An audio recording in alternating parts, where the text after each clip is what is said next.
I was sitting at the bar, sipping a beer and thinking about my life and marriage to Andrea, when I saw him in the large mirror in front of me, walking towards me. He looked rather strange for these parts, a tall, thin man with sharp features, a square jaw with light stubble and narrowed eyes, as if they had seen too much of the sun. There was something familiar about his features, but I couldn't remember what it was. He was wearing blue jeans, a white shirt, a brown vest, and a long coat. He was wearing a shabby old hat and cowboy boots. I even heard the ringing of spurs as he walked. Who wears spurs these days? I asked myself. Overall, he looked like something out of an old western. The only thing missing was a gun belt containing a revolver, but something told me he had a weapon hidden somewhere. He walked over to the bar stool next to me. "Do you mind if I join?" he asked. I nodded my head and noted his accent, which suggested he was probably from the South. "Please," I said. He smiled and sat down. "My name is Peace," he said, holding out his hand. "Justice O." Peace, I shook his hand. "Nice to meet you, Mr. Peace," I said. He smiled and nodded. "Just call me Justice," he said. "Mr. Peace is my father," I chuckled. "And you must be Amos Jones," he added. How did he know this? I asked myself. "Yes," I said. "How did you know?" "You look like Amos Jones," he said in his drawl. "I can learn a lot just by looking at a person." "Take that guy sitting in the corner," he added, nodding towards the mirror in front of us. I saw the man he was pointing at, balding, middle-aged, looking around nervously as he sipped his drink. "Here's a guy with the weight of the world on his shoulders," Justice said, shaking his head and clicking his tongue. It was a gesture I often saw my grandfather make as a child. "It's just a pity that it's all his own fault." "It's a pity." He looked at me again. "What are you drinking?" he asked. I shrugged. "Beer," I said. He caught the bartender's attention with a nod of his head. "I'll have a beer and get something for my friend," he said, pulling out a small wad of cash. "At my expense," he added, looking at me. I thanked him and watched as he took out a pack of cigarettes. "Do you mind if I smoke?" he asked. I quit smoking a few years ago when Andrea and I first got married, and I was at the point where the smell of cigarette smoke irritated me, but I decided now was not the time to be unfriendly. I shrugged. "Go ahead," I said. He took out a cigarette, then took a match from a box in one of his pockets. I couldn't help but notice that this was his last match. He struck a match on his jeans, like I saw in old westerns, and lit a cigarette. Surprisingly, the cigarette did not give off any smell. He blew out the match and put it back in the box, offering me a cigarette. "No, thanks," I said. "I quit a few years ago." "Smart decision," he said. "These things kill. I think you'll like these." I twisted it myself. It took years to achieve the right taste. "Come on, I know you want one. It's okay, one won't hurt." At that moment, I suddenly felt the urge to smoke. I thought I was past that stage, but something about his proposal attracted me. I nodded my head and accepted his offer. He smiled when I put the cigarette in my mouth. "That's it," he said, opening the box of matches. I thought he had no matches left, but it seems I was wrong. He pulled out the same match and lit my cigarette. He blew out the match and put it back in the box. The match was still the only one in the box. How does he do this? I asked myself. I took a long drag on my cigarette and was surprised that I didn't cough. It was unlike any cigarette I had ever smoked, and I began to relax. Justice smiled and nodded his head as the bartender brought us our beers. "There's nothing better than a beer and a good cigarette with a friend to end the day, right?" he asked. I had to agree. He raised his beer and we clinked glasses. "For friendship," I said. He nodded his head. "For friendship," he repeated. "And what are you doing, Justice?" I asked. "A little of this, a little of that," he said. "Basically, I help those who have been wronged. Like you, for example." "What do you mean?" I asked. "Well, I know you work hard and do your job well," he said. "I don't understand all this new tech crap you're doing, but I know you're the best at it." He was right, I thought. I've worked in it since I can remember. I was currently working as a technician, maintaining our clients' networks and servers, and often helping users with desktop issues. It was good money, and I made sure everything I did was done right the first time. The only drawback is periodic business trips. I also know that you do honest work for fair pay, don't cheat, and never cheat, he said. I started to think this guy was some kind of private detective. You always put your family first and always think about your sweet wife. But something's bothering you, Amos, isn't it? What's worrying you? Wait, let me guess. This is your wife, isn't it? Yes, I said. How did you know this? As I already said, I can understand a lot just by looking at a person. How long has your wife been cheating on you? I shrugged. I don't know, I said. I suspected for a long time, but only found out yesterday when I returned home. Tell me about it, he said. I told him everything: how Andrea and I met, fell in love, and got married. How she worked as a secretary in a law firm that used our company to maintain its systems, and how I met her during an on-site call. We dated for a while, fell in love, and got married. This was almost 5 years ago. Then she started to change. At first it was just little things, but over the last year she has turned into a complete bitch. I suspected she was having an affair, but I couldn't afford to pay for the services of a private detective. A few days ago, I was sent to a remote site in a neighboring state and finished work a day early, so I decided to surprise Andrea by coming home and taking her on a surprise date. It turned out that a surprise was waiting for me. This sounds so trivial. I drove up to our 2-story house and saw an unfamiliar car in the entrance. I parked on the side of the road and went into the house. I heard them having sex in the master bedroom upstairs. I felt like I had been stabbed in the stomach. He turned to look at me, and I recognized him as Roscoe Jennings, her boss at the law firm.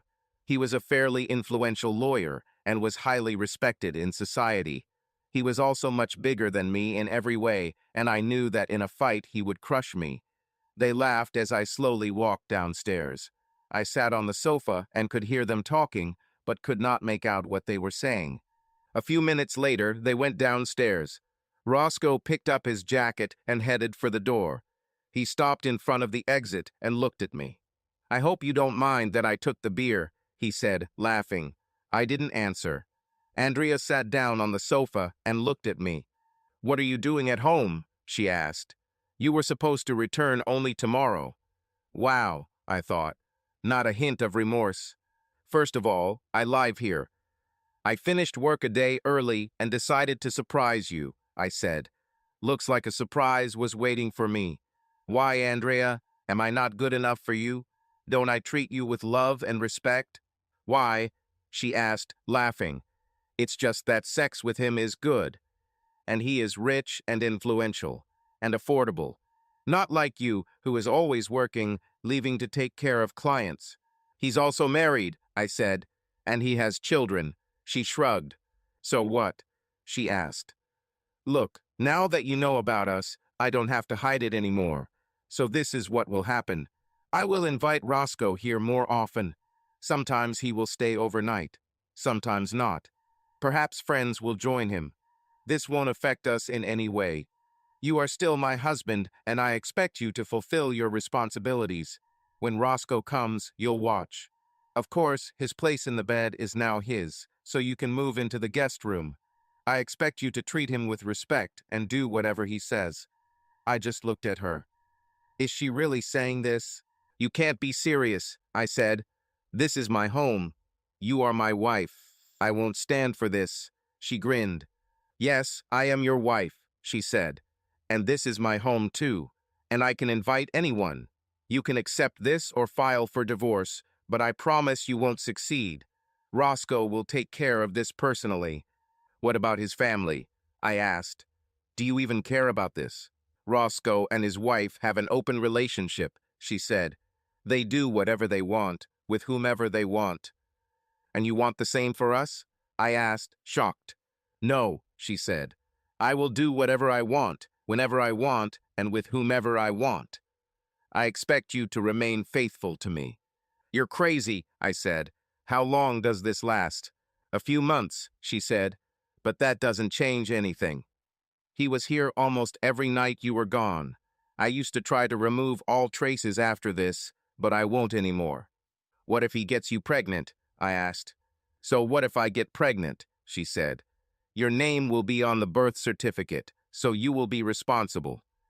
No, I said, because I refuse to touch you while you're sleeping with him or anyone else.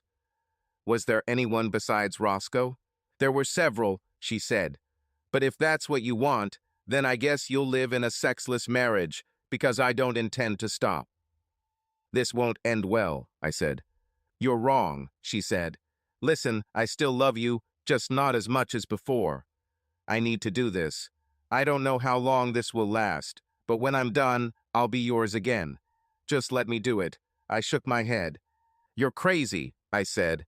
How can you say you love me and yet expect me to live like that? She grinned. Of course I love you, she said. I just love sex with Roscoe and his friends, that's all. What's next? I asked. Where does this lead? Roscoe will come on Friday, she said. It was already tomorrow. You will symbolically hand me over to him. Of course, this means that you will have to listen to us humiliate and insult you, but that is part of your new role. My new role? I asked. What the hell does that mean? Now you will be my willing cuckold, she said. I looked at her with disgust. You're completely crazy, I said. I grabbed her hand with the ring and took off the wedding ring along with the engagement ring, the same one that had been passed down in my family for 5 generations. It once belonged to my great-great-great-grandmother Elizabeth, who married my grandfather Elijah several years before the Civil War. They had 2 children before he was killed by a Confederate bullet during Sherman's march to the sea. Elizabeth never remarried, but made sure her children and grandchildren knew about her heroic husband. His story was passed down from generation to generation along with the engagement ring he gave her. My parents still kept the old photo of Elijah and Elizabeth, taken before he went to serve in the Union Army. What are you doing? Andrea asked. These are my rings. You're wrong, bitch, I said. She recoiled because I had never spoken to her like that. This engagement ring has been passed down in my family for over 150 years, and I will not allow you to desecrate it. You can have it back if I decide you deserve the right to wear it again. Okay, she said, standing up. Let it be your way. Well, are you going to bed? Hell no, I said. I won't touch you while you're having sex with that piece of shit. Okay, she said. Have it your way, but you better behave yourself on Friday. Is this a threat? I asked. Call it what you want, she said. But I warn you, if you mess up, you will pay. She went upstairs and slammed the bedroom door, locking it behind her. I slept on the sofa and got up the next morning to get dressed. The bedroom door was still locked, so I kicked it in, breaking the door frame. It took a few hits, but I got it done. Andrea sat on the bed, surprised. What are you doing? She asked. I'm getting dressed, bitch, I said. Unlike you, I need to put on clothes to work. I stopped my story to take a sip of beer and drag on my cigarette. I was surprised that the cigarette didn't burn completely. Justice sat silently, listening to my story. And you talked to the lawyer today? He asked. I nodded. Yes, I said. It looks like Andrea was right. With this set of laws, they will simply crush me. The lawyer said I would be better off financially if I just went along with what she wanted. Can you believe it? He shook his head. What are you going to do? He asked quietly. I don't know, Justice, I said. I have never been in such a situation. Part of me wants to run away, but another part of me wants to strangle them both.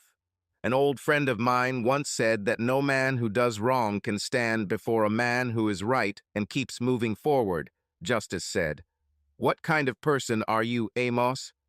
I am a person who has been wronged, I said. I know you're right, he said. That's why I'm here. What do you say if we ambush them tomorrow evening? You and me together. I looked at him. Would you do it? I asked. Would you help me? Of course, he said. You'll have to take on the bulk of the work, but I'll be there. What do you say? Ready? Hell yes, I said. I don't know what it was, But something about this man instilled in me a confidence that I hadn't had in a long time. He smiled, and we spent the next hour discussing our plan. When we finished, I was ready to move mountains. "See you tomorrow night, buddy," he said, standing up. I looked after him and felt better than ever. I put on my jacket and headed home.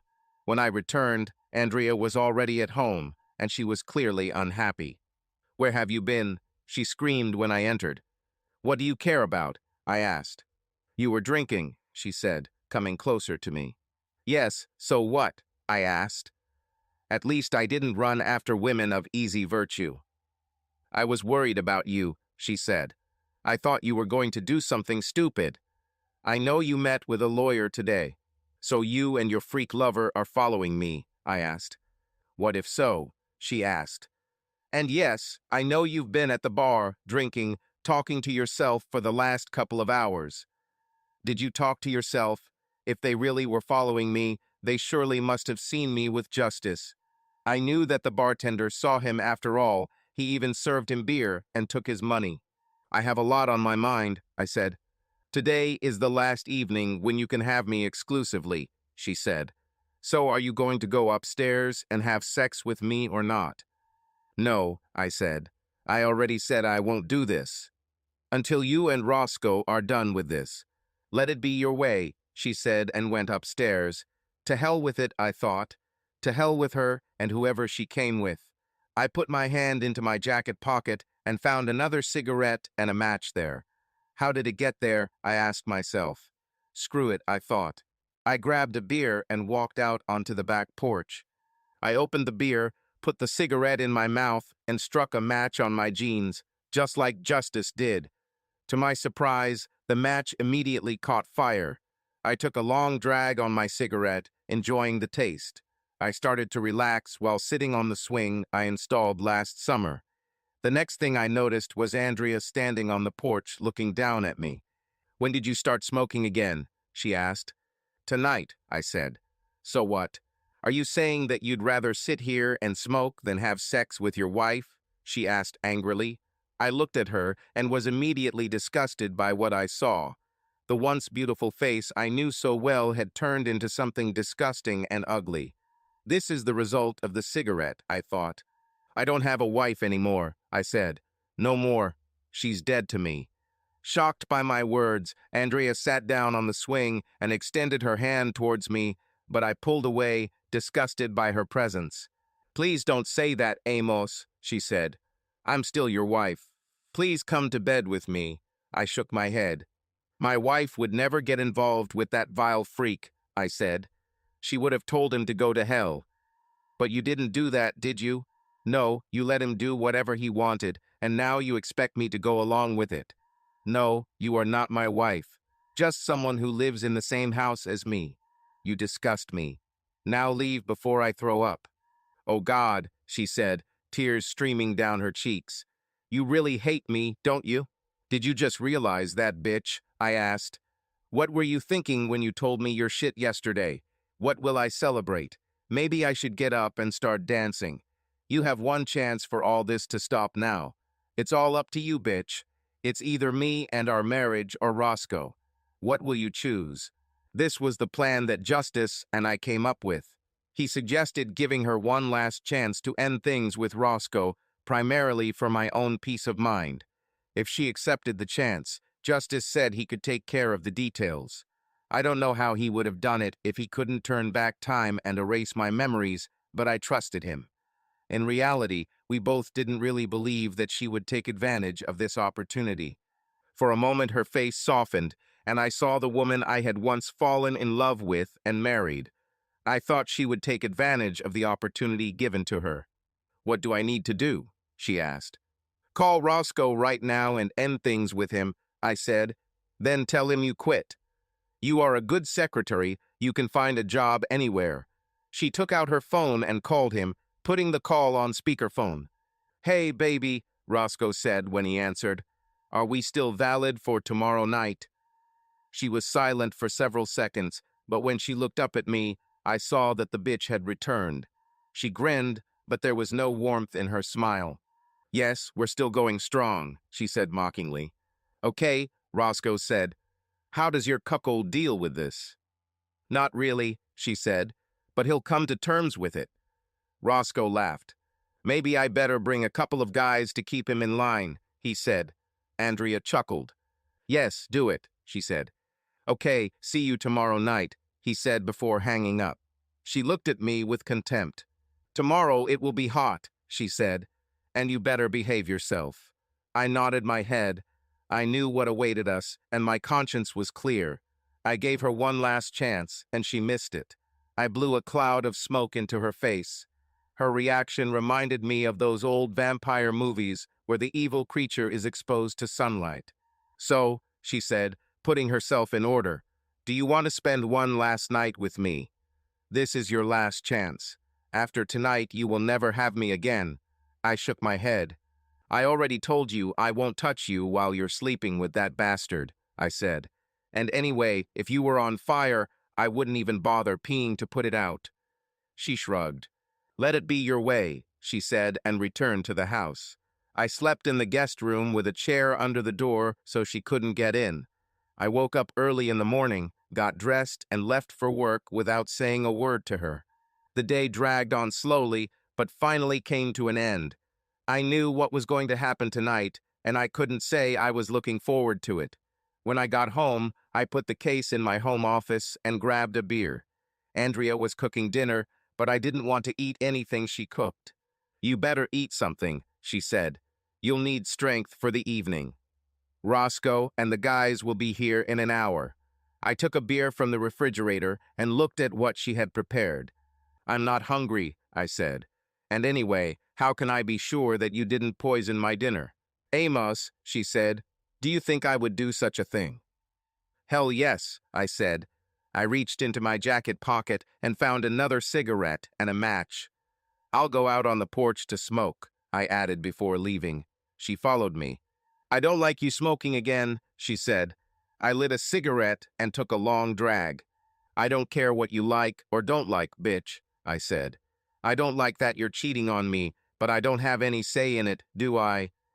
She stood in defiance, then shook her head and returned to the house. After she left, I replayed in my head the plan that Justice and I had developed in preparation for the upcoming meeting. A whole hour passed before I finished my cigarette. Don't ask me how to explain it. After that, Andrea came out onto the porch again to say that Roscoe and his friends had arrived. Go upstairs and wait for us, she said. I nodded and went upstairs. I saw that she had placed a chair so that I could clearly see what was going to happen on the bed, and I noticed a video camera installed in one of the corners of the room. I heard them all talking downstairs and soon heard someone coming up the stairs. Andrea entered first, followed by Roscoe. The big man grinned as he extended his hand. That bastard was expecting me to shake his hand. When he realized I wasn't going to do it, he nodded and kissed Andrea. Well, he said, turning to me, are you ready to start the show? What, should I pretend to be unhappy and please you or what? I asked. They laughed. Well, if that's what you want, Andrea said. No, I don't want this, but my desire doesn't matter, right? I asked. I think I feel some tension, Roscoe said. Maybe I should have brought the guys to cool you down. What, are you too cowardly to handle it yourself? I asked. Let me explain everything so that even someone as stupid as you can understand. I noticed how he began to get angry. Great, I thought. I took the wedding ring off my finger and put it in his shirt pocket.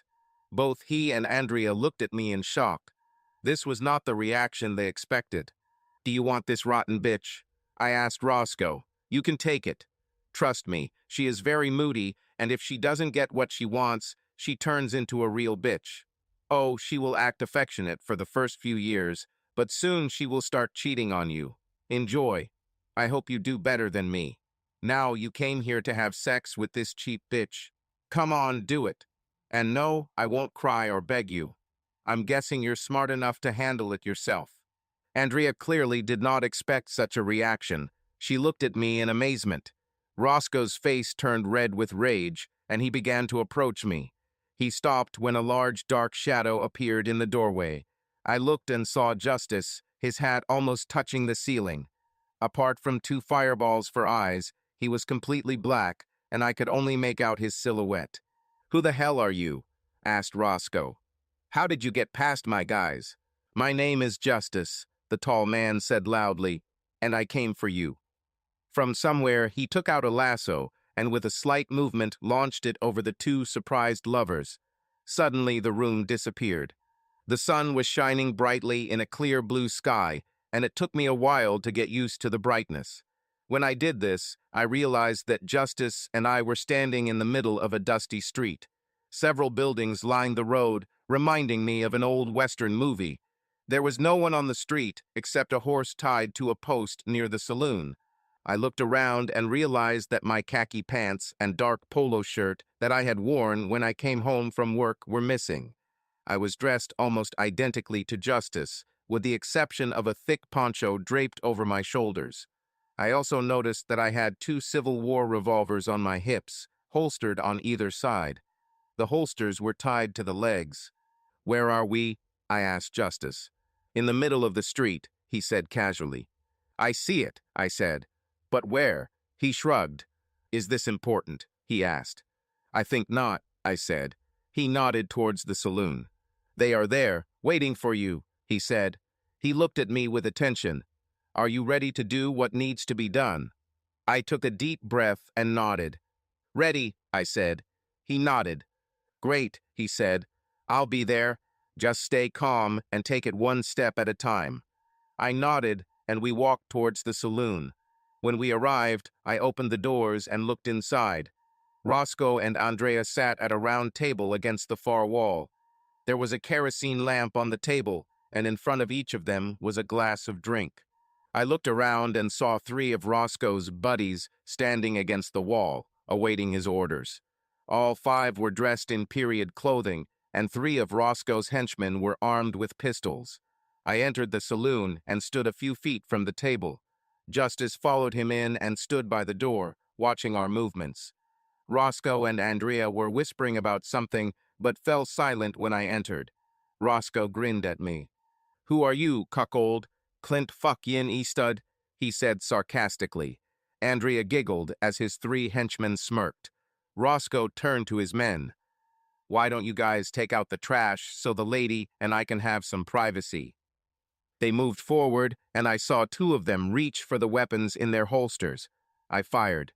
"You killed these people," Andrea said, shocked. "Exactly," I muttered, "and your lover is next." "No, please," Roscoe began to beg, raising his hands. "We can solve this like men. You don't have to kill us." "Amos," Andrea began, her voice shaking with fear. "Please don't. I regret it. Really, I'm sorry. Honey, we can make things better." "You had your chance yesterday, bitch," I said, "and you chose that piece of shit over me." "Look, Amos, it was just a game, you know." Roscoe begged. "Please don't kill me, I beg you." "Are you begging?" I grinned. "You know, Justice, I think your friend was right when he said that no man who does wrong can resist a man who is right." I noticed a big wet spot on Roscoe's trousers and laughed. "It looks like you picked a real loser," I said, turning to Andrea. "Look at him. He just wet himself. Is this your idea of a man?" Andrea lowered her head, tears streaming down her cheeks. "Listen, Amos, you can't kill me," Roscoe continued, his voice shaking with fear. "I don't even have a weapon. You can't kill an unarmed person. This is simply wrong." "Actually, I can," I replied, "but I will give you more chances than you were willing to give me." I took the second pistol out of the holster and placed it on the table in front of him. "Come on, take it." He looked at me, then at the gun.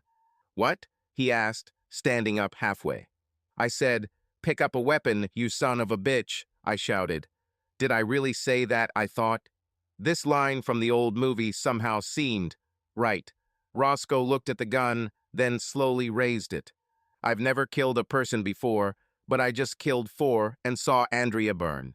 I turned to Justice, who had a stern and determined look on his face. "Where did they go?" I asked. "To a very warm place," he answered. "Are they really dead?" I asked him. He nodded. "Yes," he said. "You know it was either them or you. You had no choice. Is this the first time you've killed a person? I nodded. Yes, I said. Have you ever killed anyone? I asked him. He looked into the distance with a sad expression on his face. More than I care to remember, he said, but like you now, I had no choice. It was either kill or be killed. You know, if you had hesitated, they would have killed you. Deep down, I knew he was right. The worst thing you can do now is agonize over it or try to replay everything in your head. Just keep living. It will become easier over time. Trust me, he said, patting me on the shoulder. We went outside and found ourselves next to a horse tied to a post. Oh, I almost forgot, he said. I have something for you. He reached into his saddlebag and pulled out a small rectangular metal case and handed it to me. I looked at the darkened case and saw the initials edge etched on the front. Turning it over, I saw the inscription, "To my dear Elijah, may God protect you and bring you back to your one true love, your loving wife Elizabeth." Where did you get this? I asked. Your grandfather Elijah gave this to me just before he died, Justice said, without looking at me. How is this possible? I asked myself. Elijah Jones died during the Civil War, more than 150 years ago. I looked at Justice and suddenly realized. I knew who this man really was.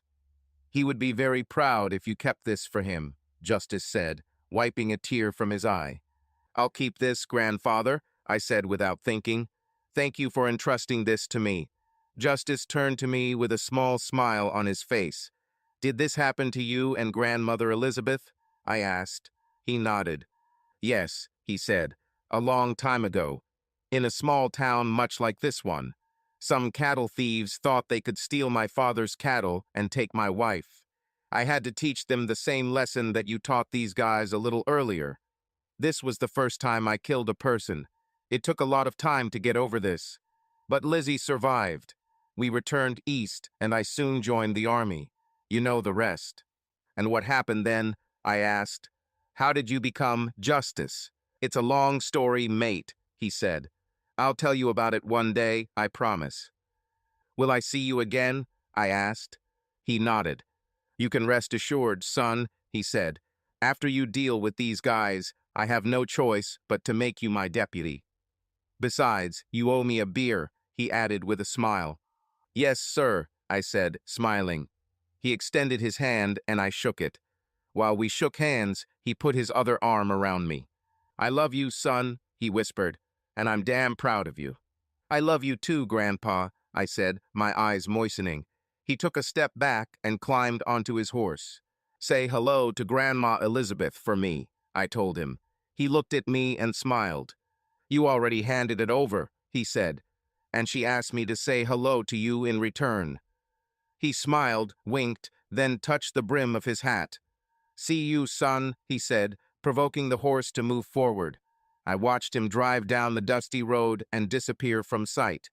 The next moment I was back in my living room, dizzy from everything that had happened.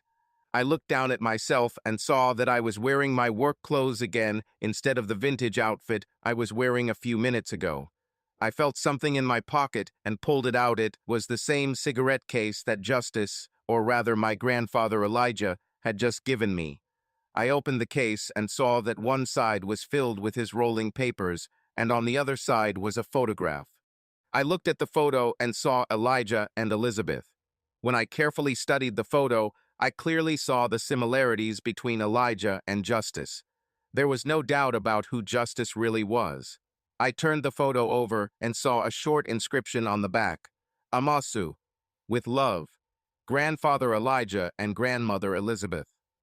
I put the photo back, amazed. How will I explain this to my parents? The truth was that I couldn't tell anyone about it. For starters, no one would believe me. I realized that I had not eaten for several hours and was very hungry. I walked into the kitchen, looked at the cold casserole Andrea had made, and tossed it into the trash disposer. I took out a couple of slices of cold leftover pizza and warmed them up in the microwave. After I ate, I started packing all of Andrea's things. By the time I finished, it was already late, and I felt completely exhausted. I slept restlessly. The next morning I got up, had a cup of coffee, and went about my usual Saturday chores, including mowing the lawn. Part of me missed Andrea, but most of me was relieved that I was no longer besieged by her constant complaints and betrayals. By the end of the day, I had a plan. Naturally, I couldn't tell anyone what really happened to Andrea, so I decided to file a missing person report with the police the next day. I knew they wouldn't do anything until enough time had passed. I made a note to call a lawyer and find out how long I needed to wait to file for divorce on the grounds of desertion, since I knew that no one would ever find Andrea. The next day, I went to the police station and filed a missing person report. The desk sergeant took my report, read it, then asked me to wait a moment. I sat down and waited for what seemed like an eternity. Finally, a man in a suit approached me. "Amos Jones?" he asked. I nodded. "I'm Detective Smith. Do you have a few minutes? I would like to discuss your missing person report." I followed him into the room and watched as he took out a recording device. "Mr. Jones," he said, "I noticed that your statement states that your wife left with Roscoe Jennings and 3 other men on Friday night. You say you haven't seen them since then, right?" "Yes," I answered. What more could I say? "One of the 3 men who was with Roscoe was an undercover cop," he said. "He also disappeared and no one can find him." "Were you aware that your wife was having an affair with Mr. Jennings?" "I found out about this at the beginning of the week," I said. He nodded. "Do you have a weapon?" he asked. "No, I don't," I answered, which was true. I didn't have a gun, but I was thinking about buying one. "You know, we usually check our husband carefully when something like this happens," he said. "Do you mind if we search your house?" "No, I don't mind," I said. I had nothing to hide. Well, other than the fact that I shot 3 men, but what could I say? "I shot Roscoe and your cop in a parallel dimension. We'll get back to you, and I'd appreciate it if you could remain available," he said, moving to stand. "Detective," I said, "was my wife involved in something illegal?" "That's what we were trying to find out," he said. "I can't go into detail, but we've been watching Mr. Jennings for a long time." "I see," I said. He shook my hand and left. I returned home and, of course, several policemen came and thoroughly searched the house. They found nothing except my wedding ring, which had somehow rolled under the bed. After they left, I put Andrea's things in the car and took them to her parents. I told them about the betrayal and said that Andrea left with her lover on Friday evening and has not returned since then. They were shocked when I told them this. "Do you have any idea where she might be?" asked Andrea's mother. What could I say? Is she burning in hell? I shook my head. "No ideas," I said. "But it doesn't matter. I'm still going to file for divorce." "I understand, son," said her father, Jack. "Please let us know if you find out anything." I promised that I would do so and left. My parents were just as shocked as Andrea's and offered to help in any way they could, but I knew there was nothing they could do. The next day, I met with a lawyer to discuss divorcing Andrea on the grounds of desertion. I explained that I had filed a missing persons report and the police were looking into it, but the lawyer said I would have to wait a year before I could file for divorce on that basis. I thanked him and went back to work. For the next few months, life continued as usual. I worked, came home, ate, slept, and started all over again. From time to time, I would call the police station to check on the status of the missing person case, just to keep up appearances. I always got the same answer: no leads, but they are still working on it. Every day, I ended the evening with a beer and a cigarette on my porch, often thinking about my grandfather. I wondered where he was now and what he was doing. The strange thing, however, is that that cigarette case was never empty. Most days I smoked no more than 2 cigarettes, but in the morning the case was always completely full. I didn't complain. Honestly, have you seen the prices of cigarettes lately? For the first 6 months after the incident with Roscoe and Andrea, I focused on work and avoided women. But one day something happened that changed everything. I bought a lottery ticket and suddenly found myself winning $85 million. I had the choice of either taking a lump sum payment of over $57 million after taxes or receiving an annual annuity payment for the next 30 years. After I looked at the amounts I could receive each year, I chose an annuity. I decided to quit my job because I no longer needed the money. My colleagues said they would miss me, and I knew I would miss them too. But the truth was that over the past 6 months, I had started to feel bored. Moreover, after meeting with Elijah, something new woke up in me. I decided to buy a house in the country and found a beautiful 2-story house on 20 acres of woods. The place needed a little renovation, which was fine with me. There were also several buildings and a stable on the property. Naturally, the house had a good internet connection and all modern amenities. I moved all my belongings and rented out the old house I lived in with Andrea, with the intention of selling it after the divorce was final. However, something was still missing. I was thinking about buying a horse, but I didn't know anything about caring for one. I spent many evenings at the Wrangler Bar, a small but popular establishment not far from my new home. One evening, as I sat in the Wrangler, sipping a beer and watching the game on TV, I heard a woman's voice. "An interesting case," the woman said, looking at my cigarette case. "Can I take a closer look?" I invited her to sit down and handed her the case.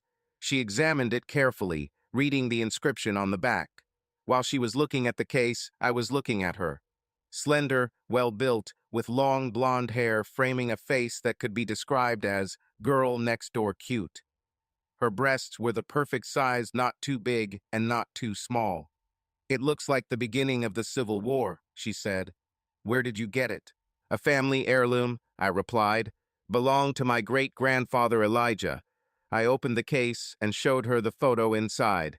She smiled, looking at her. "They really seem to love each other," she said. I nodded. "That's how they lived," I said. "This should be in a museum," she said. I shook my head. "It's too valuable for me," I said. "It's hard to explain." I extended my hand to her. "I'm Amos Jones, by the way." She shook my hand. "Danny," she said. "Danny Williams. This is short for Daniela." "It's a beautiful name," I said. "Thank you, good sir," she replied, smiling. "Can I treat you to something?" I asked. "Of course," she said. "I would like to drink beer." I beckoned to the waitress and ordered us a beer. "Do you mind if I smoke?" I asked her, opening the case. She shook her head. "Not at all," she said. "Would you mind sharing one with me?" I smiled and offered her a cigarette. I took out a match and struck it on my jeans. I put a match to her cigarette and she lit it. "Impressive," she said as I lit my cigarette. I smiled, blew out the match, and put it back in the box. "What kind of cigarettes are these?" "I've never tried these." "A special blend," I said.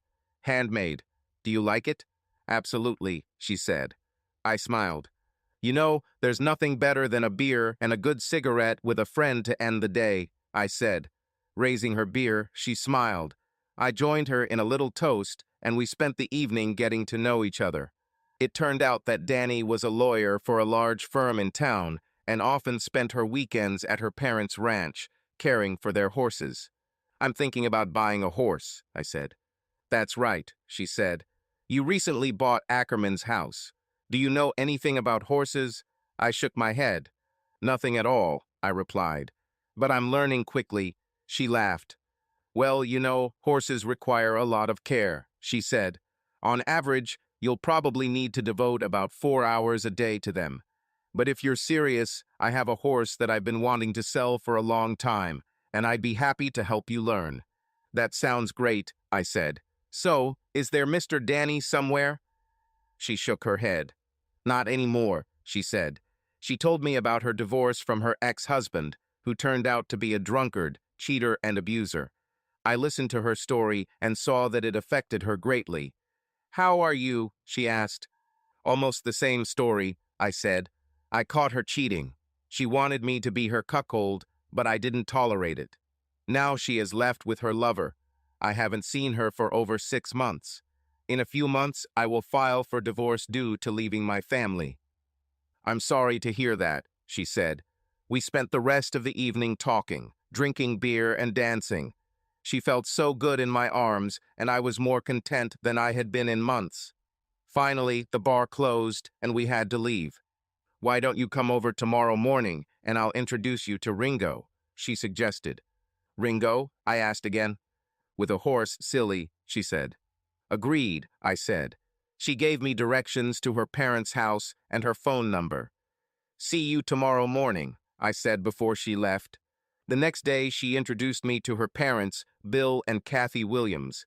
Bill was a huge man, and he almost crushed my hand when he shook hands.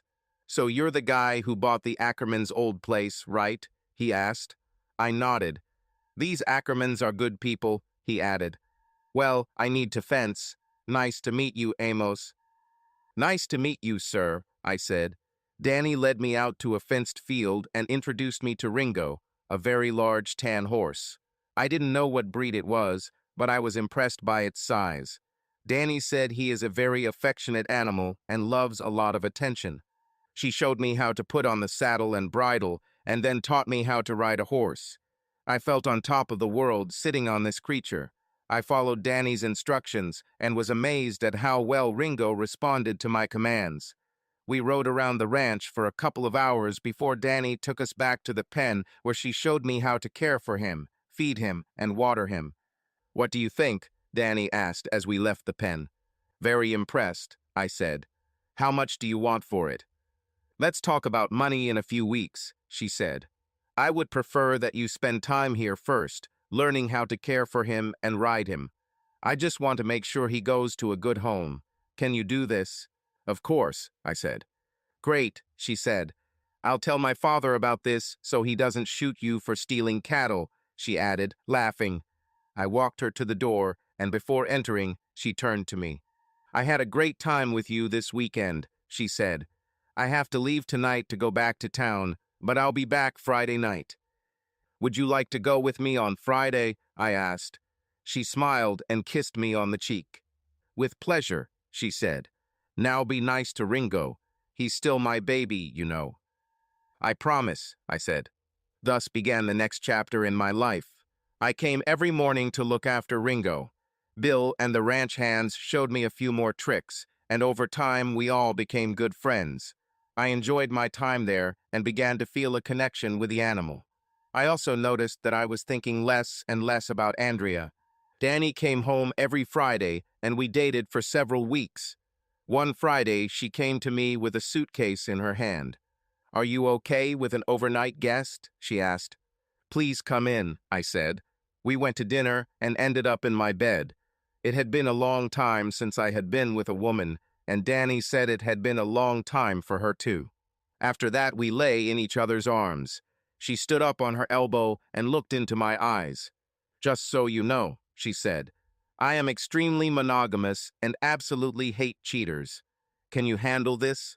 Absolutely, I said. And I am exclusively monogamous and do not tolerate betrayal in any form. She kissed me and looked at me. Okay, she said, because I think I'm falling in love with you. I'm glad, I told her, because I'm definitely falling in love with you. We hugged again and made love before falling asleep.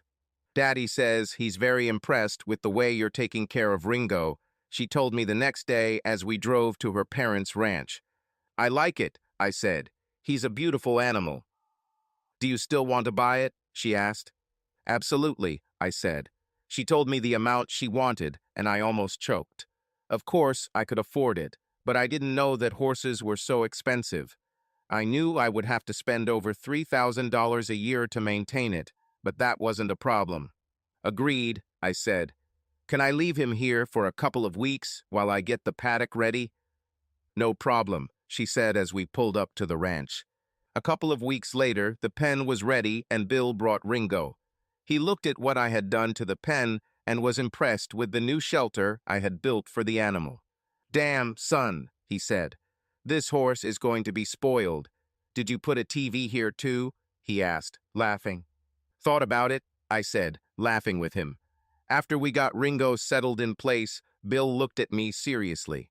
You know, Danny really loves you a lot, he said. Very much. Yes, sir, I said, and I love her very much too. He nodded before speaking again. I know, he said. I just want you to know that she is still my little girl, and I will do everything I can to protect her. Her last husband was a real bastard, and it took me a lot of effort not to skin him. Just promise me something. What exactly? I asked. Treat her right, he said. Don't ever make my girl cry. If you do this, you will always be a welcome guest in my home. I promise, Mr. Williams, I said, holding out my hand. He shook my hand and smiled. I'll hold you to my word for that, son, he said. Well, I have to go. See you soon. Danny and I continued dating over the next few months. During this time, our love for each other grew and turned into something special. We talked about everything, our hopes and dreams for the future, about children, about everything. Like me, she wanted children and often talked about retiring in the country one day. She wisely never mentioned marriage, but I sensed it was on her mind. A year after the incident with Roscoe and Andrea, I contacted my lawyer. He still had documents ready to submit. Over the past year, I have made sure that I have completed all the legal steps. Naturally, the authorities never found Andrea. I knew they wouldn't, and the case is now considered unsolved. My lawyer said that in 30 days I will be a free man. I took out Grandma Elizabeth's ring and decided to have it cleaned and adjusted for Danny. I was planning to propose to her the weekend after the divorce became final. Life was definitely going well. I looked at my reflection in the mirror and thought about the events of the last year. It was one hell of a crazy ride. A little over a year ago, I walked in on my first wife, Andrea, in bed with her boss in our house. To make matters worse, they did it in our marital bed. Andrea wanted me to accept her dirty affair and threatened to ruin me if I chose divorce. The next day, after I visited the lawyer, I met a man who introduced himself as Justice of Peace. In fact, he turned out to be my great-great-great-grandfather Elijah Jones, a man who died serving in the Union Army under General William Tecumseh Sherman. Justice, or rather Grandpa Elijah, helped me deal with two traitors. Over the next year, I filed for divorce after reporting Andrea missing. I won the lottery and quit my job as an IT and networking field technician and then bought a house in the country. It was there that I met Danny Williams, the current love of my life. She introduced me to Ringo, my horse, and taught me how to care for and ride him. We also dated and fell in love. Her parents, Bill and Kathy Williams, took me under their wing and helped me adapt to life in the countryside. Over the past few months, we have gotten to know each other very well. Her parents traditionally went to church on Sundays and then had a big family dinner and then spent the day relaxing. I was invited to join them whenever I wanted, and I often accepted their offer mostly to be close to Danny, but I also enjoyed hanging out with Bill and Kathy. If the weather allowed, I would ride Ringo to their ranch, which was not far from my home. However, today was not just another Sunday visit. I intended to propose to Danny and hoped she would accept. Nervous, I looked at myself in the mirror again. Are you ready for this, Amos? I asked for my reflection.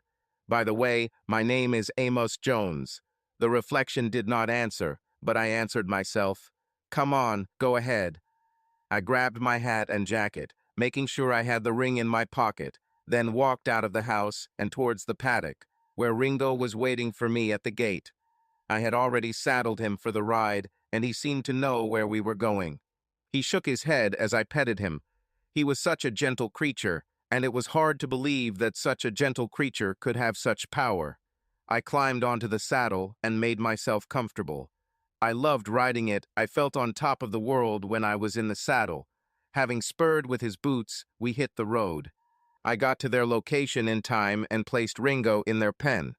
Walking towards the house, I saw Danny waiting for me at the door. She gave me a kiss as I took her into my arms.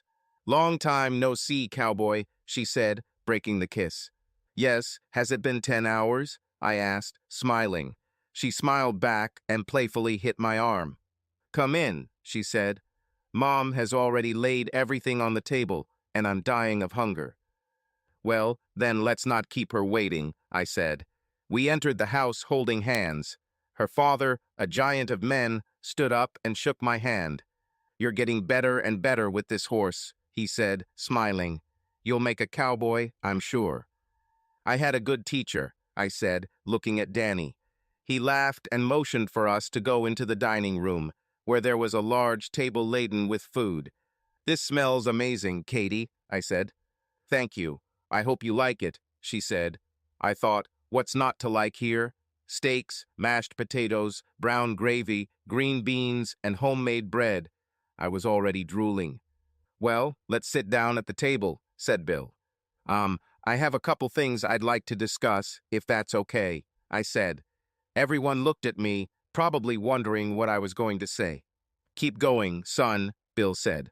"Well, first of all, my divorce from Andrea is finalized," I said. "And I'm ready to start a new chapter in my life," I added, looking at Danny. I pulled a small box out of my pocket and got down on one knee in front of her. "These last few months have been wonderful," I said, "and I never want it to end. I am madly in love with you, Danny, and I would be honored if you would marry me and be my wife." Danny put her hands to her face, and her mother wiped a tear from her eye. Danny hugged me and started showering me with kisses. "Yes, Amos," she said, "I will marry you. I love you so much." I opened the box and put the ring on her finger. She smiled, looking at the ring. "It's a beautiful ring," she said. "I've never seen anything like it.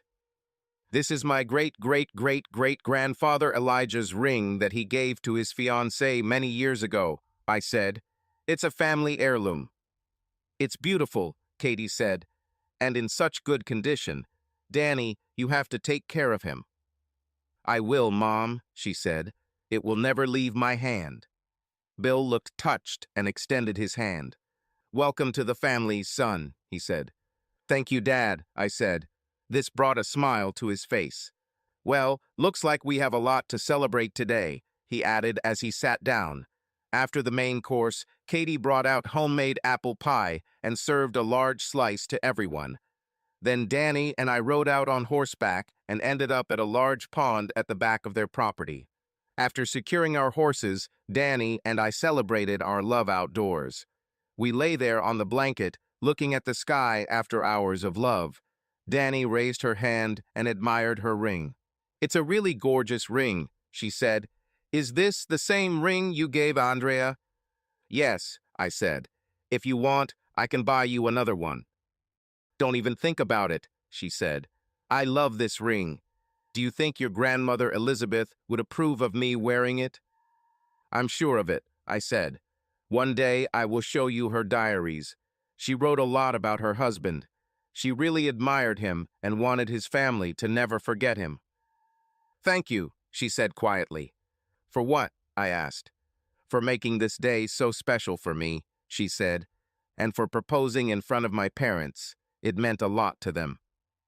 "Well, you're everything to me," I said. "And you are for me too, my future husband," she replied. We lay on the blanket for some time before we decided it was time to get dressed and head home. "Did you two enjoy the view by the pond?" Bill asked when we returned. "Yes, Daddy," Danny answered, kissing his cheek. He smiled, looking at her.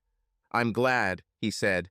"You know, your mom and I used to go there a lot when we first got married," he added with a sly smile.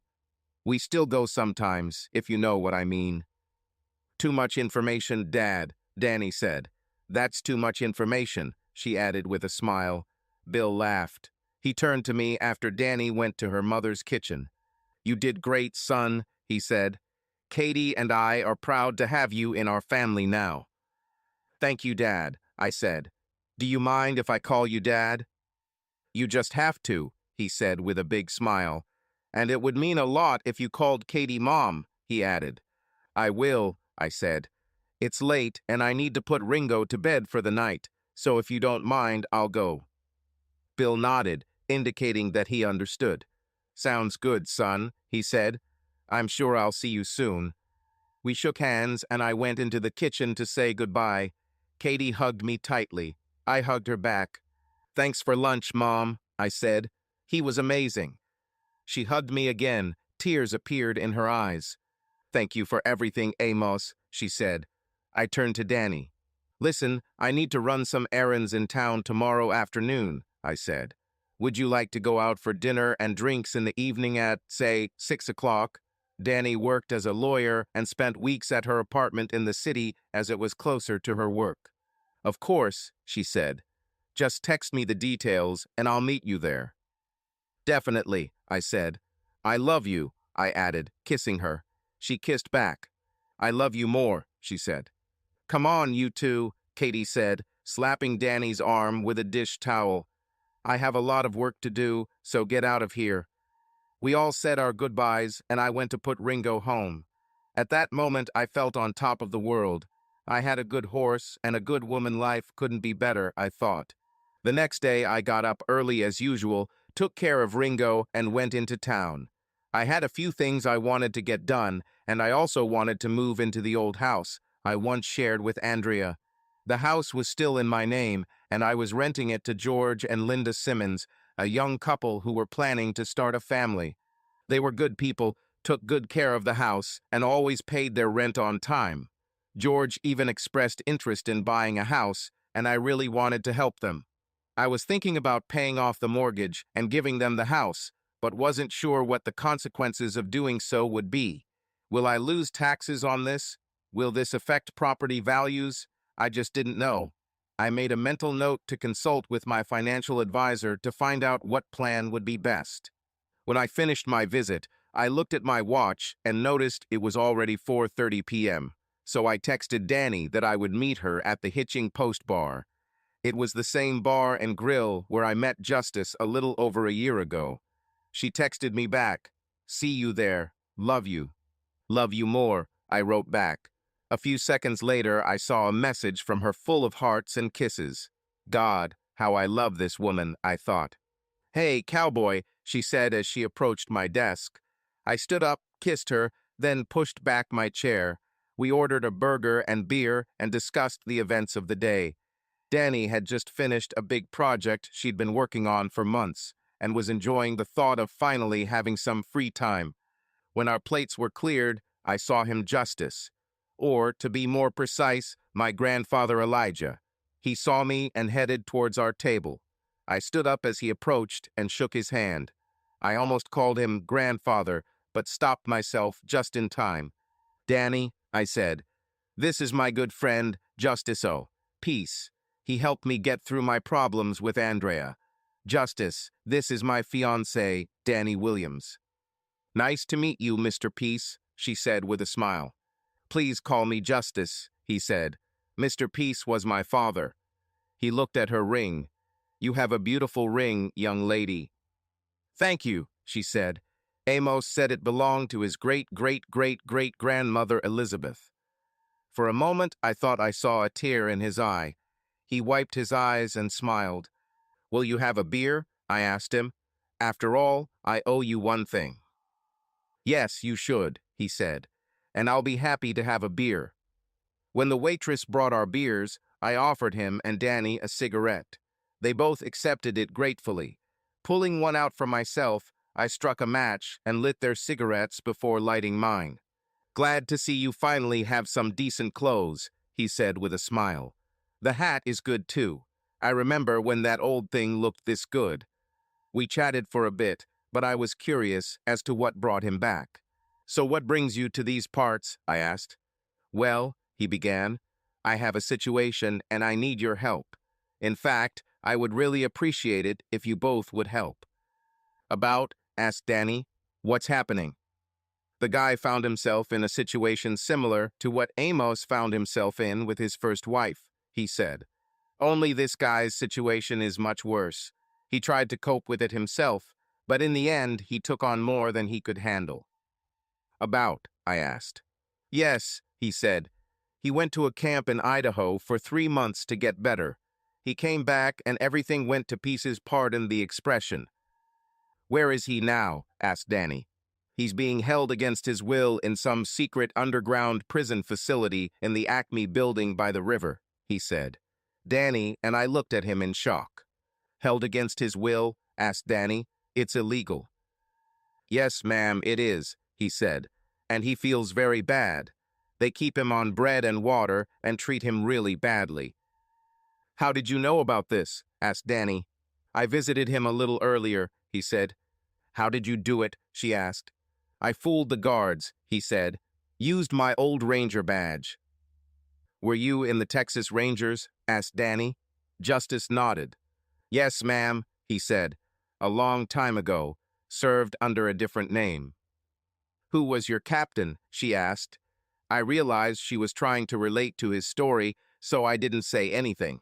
Bill McDonald, he said. He retired a long time ago.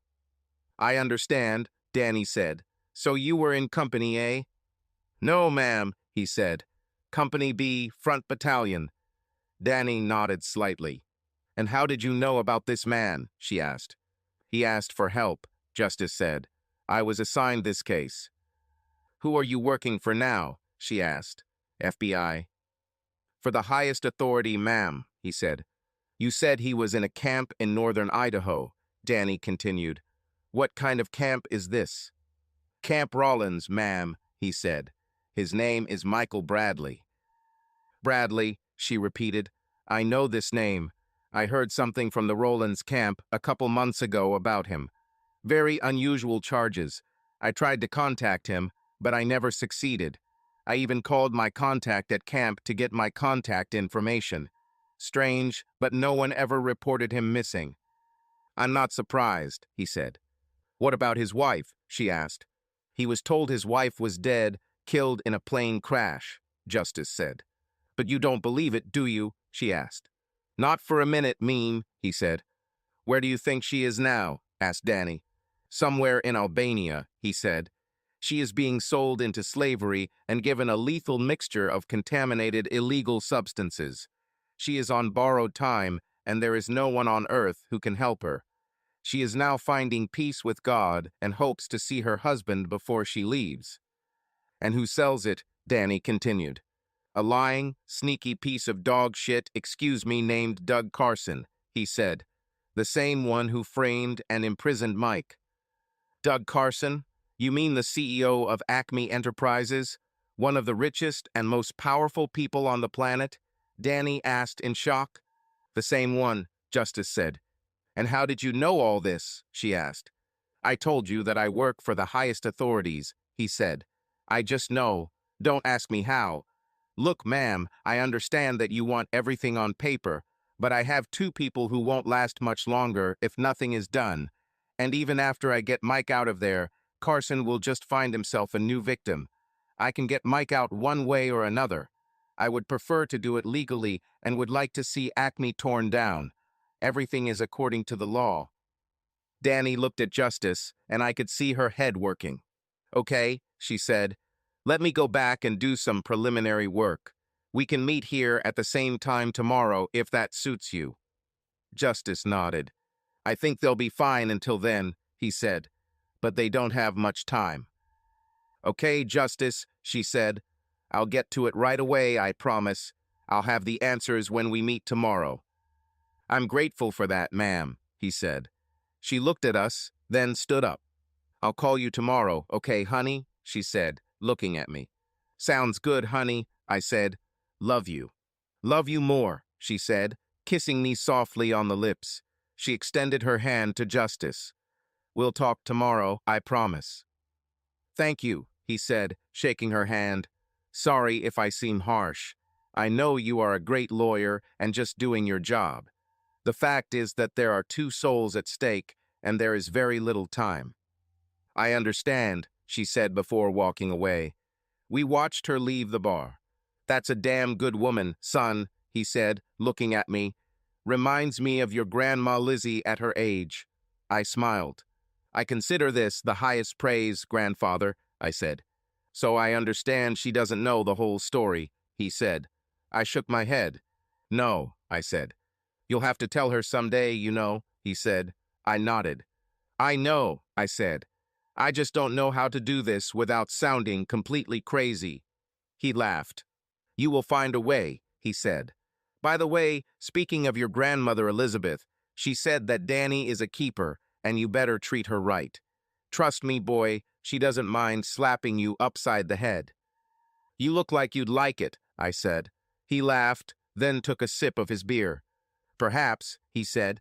It's been a long time since Grandma gave a grown man a slap on the head. He pulled out a large watch, opened it, then closed it. He looked at me before speaking. "I have to go, son," he said. "See you tomorrow at the same time. Thanks for the beer." "You're welcome, Grandpa," I said, holding out my hand. He took it in his and hugged me. "It's good to see you again, son," he said. "It's a shame it's not under the best circumstances." "Me too," I said. "See you tomorrow." He touched the brim of his hat. "See you," he said as he left.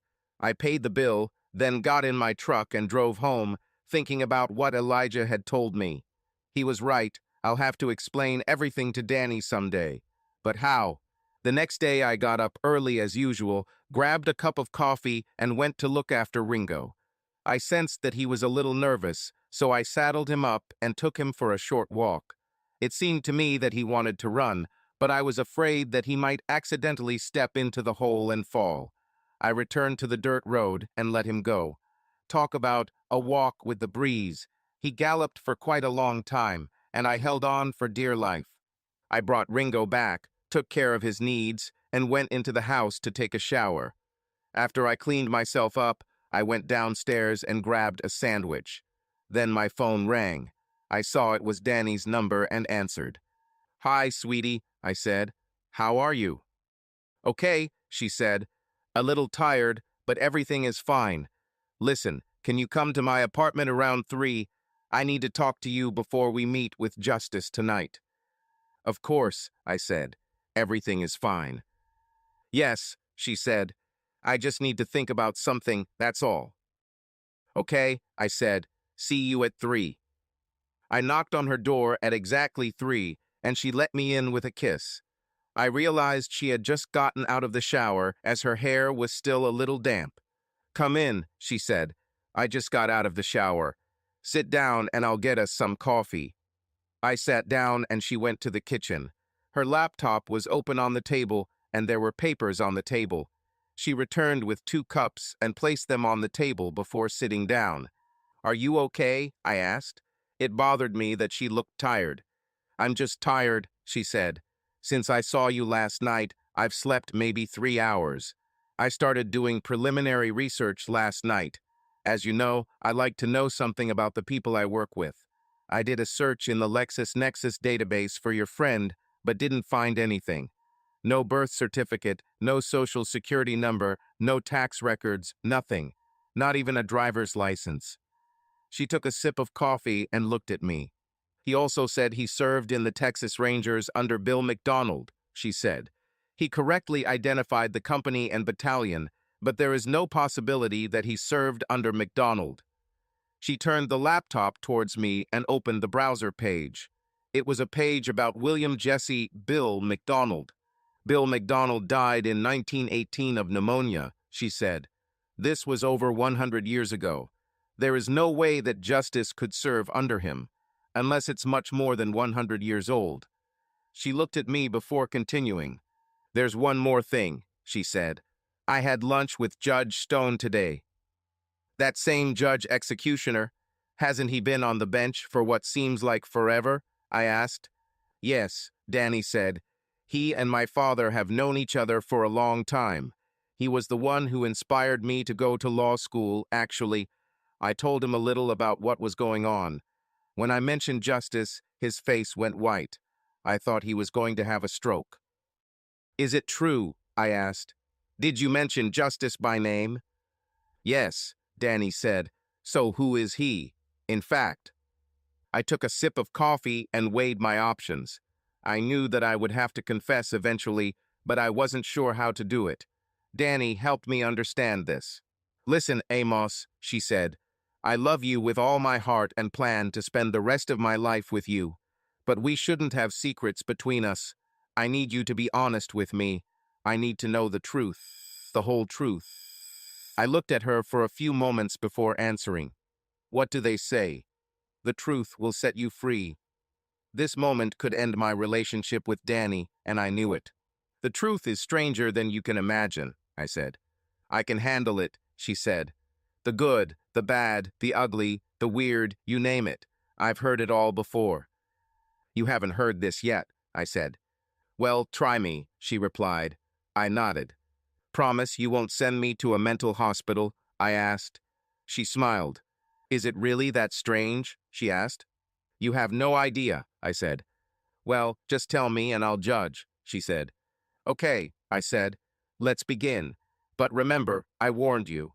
I took another sip of coffee and began. The day I found out about Andrea's infidelity, I went to the hitching post bar to drown my sorrows in beer. That's when I first met him, Justice. He came up to me and started a conversation. He knew everything about me and knew about my problem with Andrea. At first, I thought he was a private detective. Then he suggested that we take them by surprise. The next evening, when Andrea brought her lover into the bedroom to turn me into a cuckold, he appeared. He didn't even look human, Danny, and his eyes looked like fire. The next thing I knew, we were standing in the middle of a dusty street in a town that felt like an Old West town.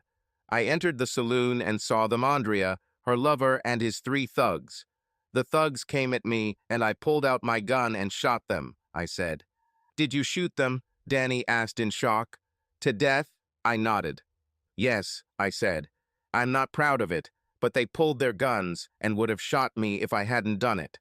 Then, when Roscoe, Andrea's lover, pointed a gun at me, I shot him too. When he fell, their table overturned and the lamp set Andrea's dress on fire. There was nothing I could do to put out the fire. The next second, they were all gone. Oh my God, Danny said. I asked Justice if they were all dead, and he said yes, I said. He said they were in a very warm place.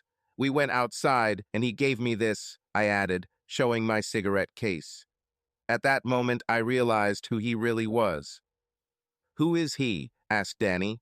Tell me. I opened my cigarette case, took out a photograph, and handed it to her. Take a good look at the man in this photo, I said. Her eyes widened as she studied the photo. She looked at me again in shock. Are you saying that Justice is actually your great-great-great-great-grandfather Elijah? She asked. You saw him up close, I said. You spoke to him. You have his photograph in your hands. Oh my God, Danny said when she realized this. How is this even possible? I shook my head. I don't know, I said. He promised to tell me one day. I know my grandmother Elizabeth wrote a lot about him. She said his sense of justice and right and wrong was part of what attracted her to him. Even after he was shot in the war, she said it was as if he was still there. That's why she never married again. In one entry, she wrote that she once found a burning cigarette in his favorite ashtray. There was no one else in the house. Danny's eyes widened when I said this. She handed over her wedding ring, saying that she always hoped that the woman who wore it would marry a man with the same sense of justice that he had, with the same desire to stand up for the oppressed, I said. Danny looked at her ring and her eyes filled with tears. You really feel connected to him, don't you? She asked, looking at me. I nodded. Yes, I said. I can't explain it, but I feel like I want to follow in his footsteps sometimes. She smiled and stroked my cheek. I can feel it, she said. So, do you believe me? Are we still a couple? I asked with concern. She kissed me softly before answering. I believe you, she said. And of course, we are still a couple. I'm going to marry you, Amos Jones, and I'm going to give you a house full of children. And I plan to grow old with you. I love you with all my heart, Amos. Never forget this. She hugged me, and we kissed, our tears flowing together. So what did Judge Stone say when you told him what was going on? I asked when we broke the hug and calmed down. He said if justice was involved, it must be something important, she said. He signed a court order to release Mike into his custody. The order does not mention justice by name, but states that Mike must be released to whichever authority presents the order. Judge Stone worded this order very carefully. He also said he would do whatever he could to help. Well, that's good, I said. What else did you find out? It appears that several federal agencies are interested in the activities of Acme Enterprises, she said. I spoke with a good friend at the Department of Justice and learned that they are preparing for a full-scale investigation.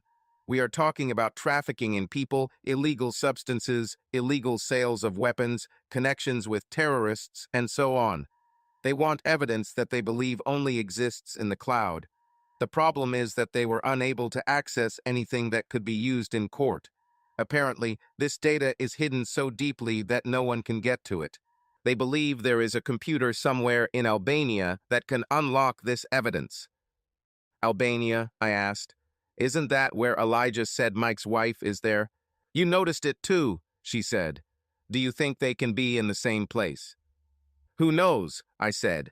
Can't they get the CIA to figure this out? She shook her head. There is such chaos in Washington right now that it seems like none of them can even use the restroom without risking investigation, she said.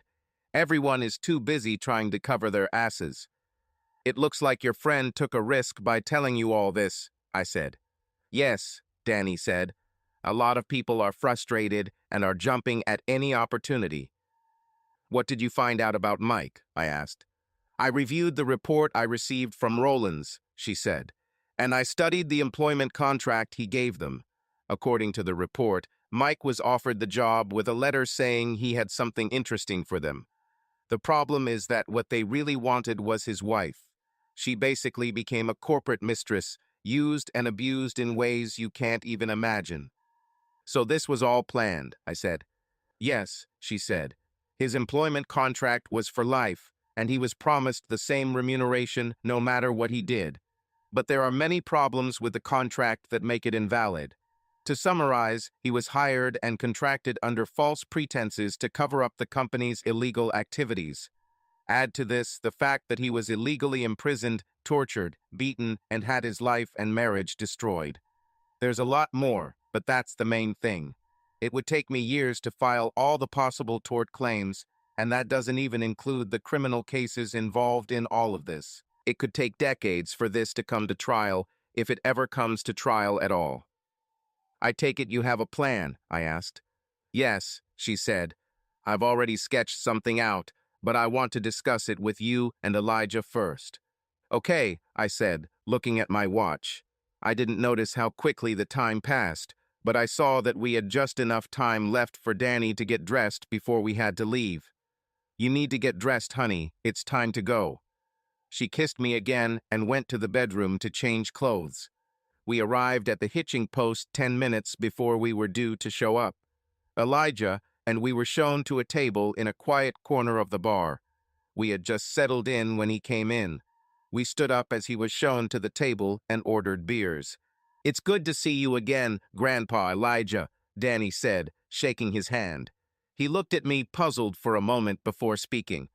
I take it you told her everything? He asked me. Told you, I said. Well, let this be a lesson to you, son, he said. Never try to deceive your wife, especially if she is a lawyer. Do you mind if I call you Grandpa Elijah? She asked him. He smiled widely before answering. I'll be offended if you don't, young lady, he said as we sat down.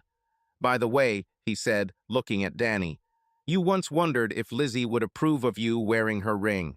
Not only does she approve, but she told me to tell you that she can't think of anyone more worthy of wearing it. And I have to admit, it looks just as beautiful on you as it does on her. Thank you, Grandpa, she said, hugging him, her eyes moist. I would like to meet your wife. According to Amos, she was an incredible woman. She's the best, he said, hugging her back. And who knows, maybe one day you'll meet her after all, he added with a wink. After the waitress brought us the beer, we got down to business. Danny held out the writ signed by Judge Stone and handed it to Elijah. Here is the writ signed by Judge Stone, she said. Is this Alfred Stone? He asked. Danny nodded. I met him once, a long time ago. Good man. Danny repeated everything we had discussed earlier that day and then laid out her plan. Elijah and I listened in silence, and his face broke into a smile when she finished. I like the way you think, young lady, he said. You better stay on the good side of this woman, son, he added, looking at me. We all laughed at this. I have to admit, her idea sounded crazy enough to work. We discussed a few details of the plan and what Danny had learned from her friend. So you think this computer is in Albania? He asked. Yes, that's exactly what my friend thinks, she said. Elijah looked at me. I guess that means you're coming with us, he said. With us? I asked. Yes, he said. I'm putting together a team. They are all good shooters, but they know nothing about computers. This is your field of activity, remember? So we're going to Albania? I asked. That's true, he said. Carson flew to Albania early in the morning on a corporate jet. I have already scouted the place and have a plan of attack. We will have to book tickets, get passports. This may take a while, I said. Elijah laughed and shook his head. No need, son, he said. I've already arranged everything. So when are we leaving? I asked. Tomorrow morning, he said. I'll meet you both at your house at dawn, he added, looking at me. Okay, I said. Let's do this. We all agreed to the plan and stood up to leave. Elijah turned to Danny. So when are you two getting married? He asked. I don't know, she said. We just got engaged on Sunday and haven't had a chance to discuss it yet. That's true, he said. It was just before you two went down to the pond. Did you see this? She asked, shocked. Not personally, but I heard about it, he said with a smile. Don't worry, I was young once. I just hope you don't put off the wedding too long, if you know what I mean, he added, glancing at her belly. Her eyes widened. You mean, she began. He smiled and nodded. Yes, he said. How did you know? She asked. I can tell a lot by looking at a person, he said. Better get back. Tomorrow is going to be a hell of a day. We said goodbye and headed towards the exit. Danny decided to come home with me. Did you hear what you said? Elijah, she asked as I drove the car. What are you pregnant? I asked. I heard. Yes, she said. How do you feel about this? Happy and excited, I told her. I will become a father. Wow, I think we'll have to get married pretty quickly. Do you still want it? She asked. Hell yes, I told her. I love you and I can't bear to be apart from you, I added, kissing her hand. When this is all over, what do you say we will get married? I'd love to, she said, clinging to me. Then I think we'll have to turn one of the spare bedrooms into a nursery, I said. We talked about the kids all the way home. When we returned, we went upstairs and made love before falling asleep in each other's arms. We both woke up at 4 a.m. and showered together before getting dressed. We drank a quick cup of coffee before Elijah knocked on the door. Ready? He asked me. I nodded my head. Fine. I think I need to swear allegiance to you first. Okay, I said. He nodded. Raise your right hand, he said. I did as he said. Do you promise and swear and all that? He asked. Yes, I swear, I said. He pinned the badge on my shirt. Congratulations, you are now a deputy sheriff, with all the rights and protections that come with it, he said. And may God have mercy on your soul. Thank you, I said. Don't thank me yet, son, he said. We've just started. He turned to Danny. Do you have a restraining order? Here it is, she said, handing it to him. He nodded. Okay, he said. It probably won't take long, so I'll have you saddle up Ringo and meet us at the edge of the clearing overlooking Jacob's ravine. Okay, she said. Meet me there. We all went outside and Elijah walked up to his horse. He returned with a rope in one hand and a rifle in the other. I realized it was a Winchester Model 1892 in 4440 with a modified lever. He handed me the rifle. This is for you, son, he said. It was slightly modified, especially for you. He pointed to a small pin on the underside of the lever. Raise it until it clicks, and all you have to do is cycle the lever to fire. You don't even have to pull the trigger. Come on, try it. He pointed to a tree stump in the middle of the backyard. Fire 5 good shots at that stump, he said. Just keep the rifle pointing in the same direction. I raised the pin until it clicked and pressed the rifle to my shoulder, just as my father had taught me so long ago. No, no, son, said Elijah. Shoot from the hip. I pressed the butt of the rifle against my upper thigh for support and aimed it as he said. That's it, Elijah said. I cycled the lever quickly 5 times. I was amazed at the ease with which the lever moved. Each time the rifle fired, I saw all 5 shots hit the center of the stump. When I was done, I lowered the pin and cycled the rifle again to eject the last shell. "Wow," Danny exclaimed. Elijah smiled and patted me on the back. I was pleased with myself. "You will still make a lawyer, son," said Elijah. Danny turned to me with a smile, her eyes sparkling. "My husband is a gunslinger," she declared proudly. "Dad will go crazy when he sees this." "That was cool, wasn't it?" I asked her. "It was really cool," she said. "Now these bad guys don't stand a chance." I laughed. "Well, if you two are done playing, we should go," said Elijah. "Do you want to go in my car?" I asked. Elijah shook his head. "No need," he said. "Just stay here." As I watched, he twirled the rope over our heads and threw the noose at us. The next moment, we found ourselves in an empty corridor. "Follow me," he said. "I will speak. You just keep an eye on security."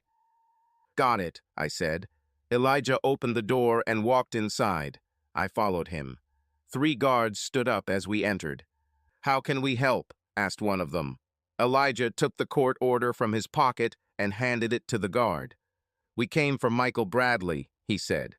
The guard looked at the order and saw the official signature and seal. He turned to the other guard. "Bring Bradley," he said, turning to us. I was keeping an eye on both guards, but it seemed they were also keeping an eye on me, or, more accurately, the modified rifle in my right hand. A minute later, the guard returned with Mike.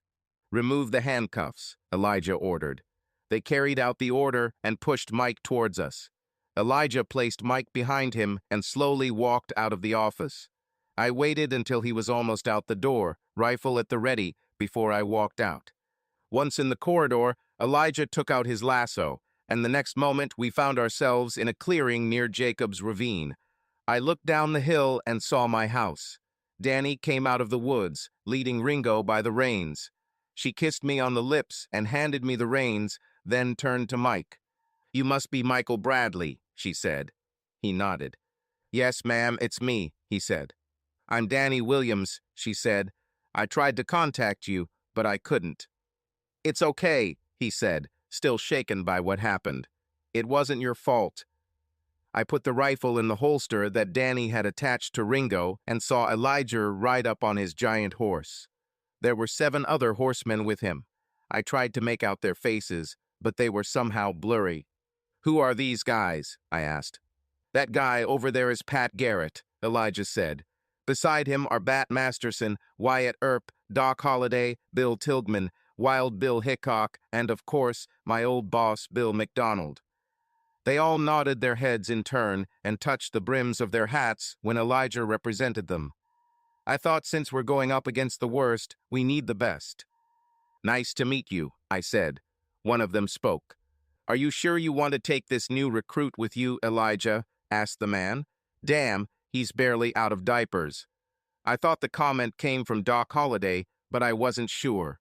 "Have you ever fired a revolver, boy?" he asked. "Yes, sir, he did," I said. "I mean, into a person," he added. "He shot," I said, "and I will do it again if necessary." "Don't know, Elijah," he said. "We're already dead, so they can't kill us again.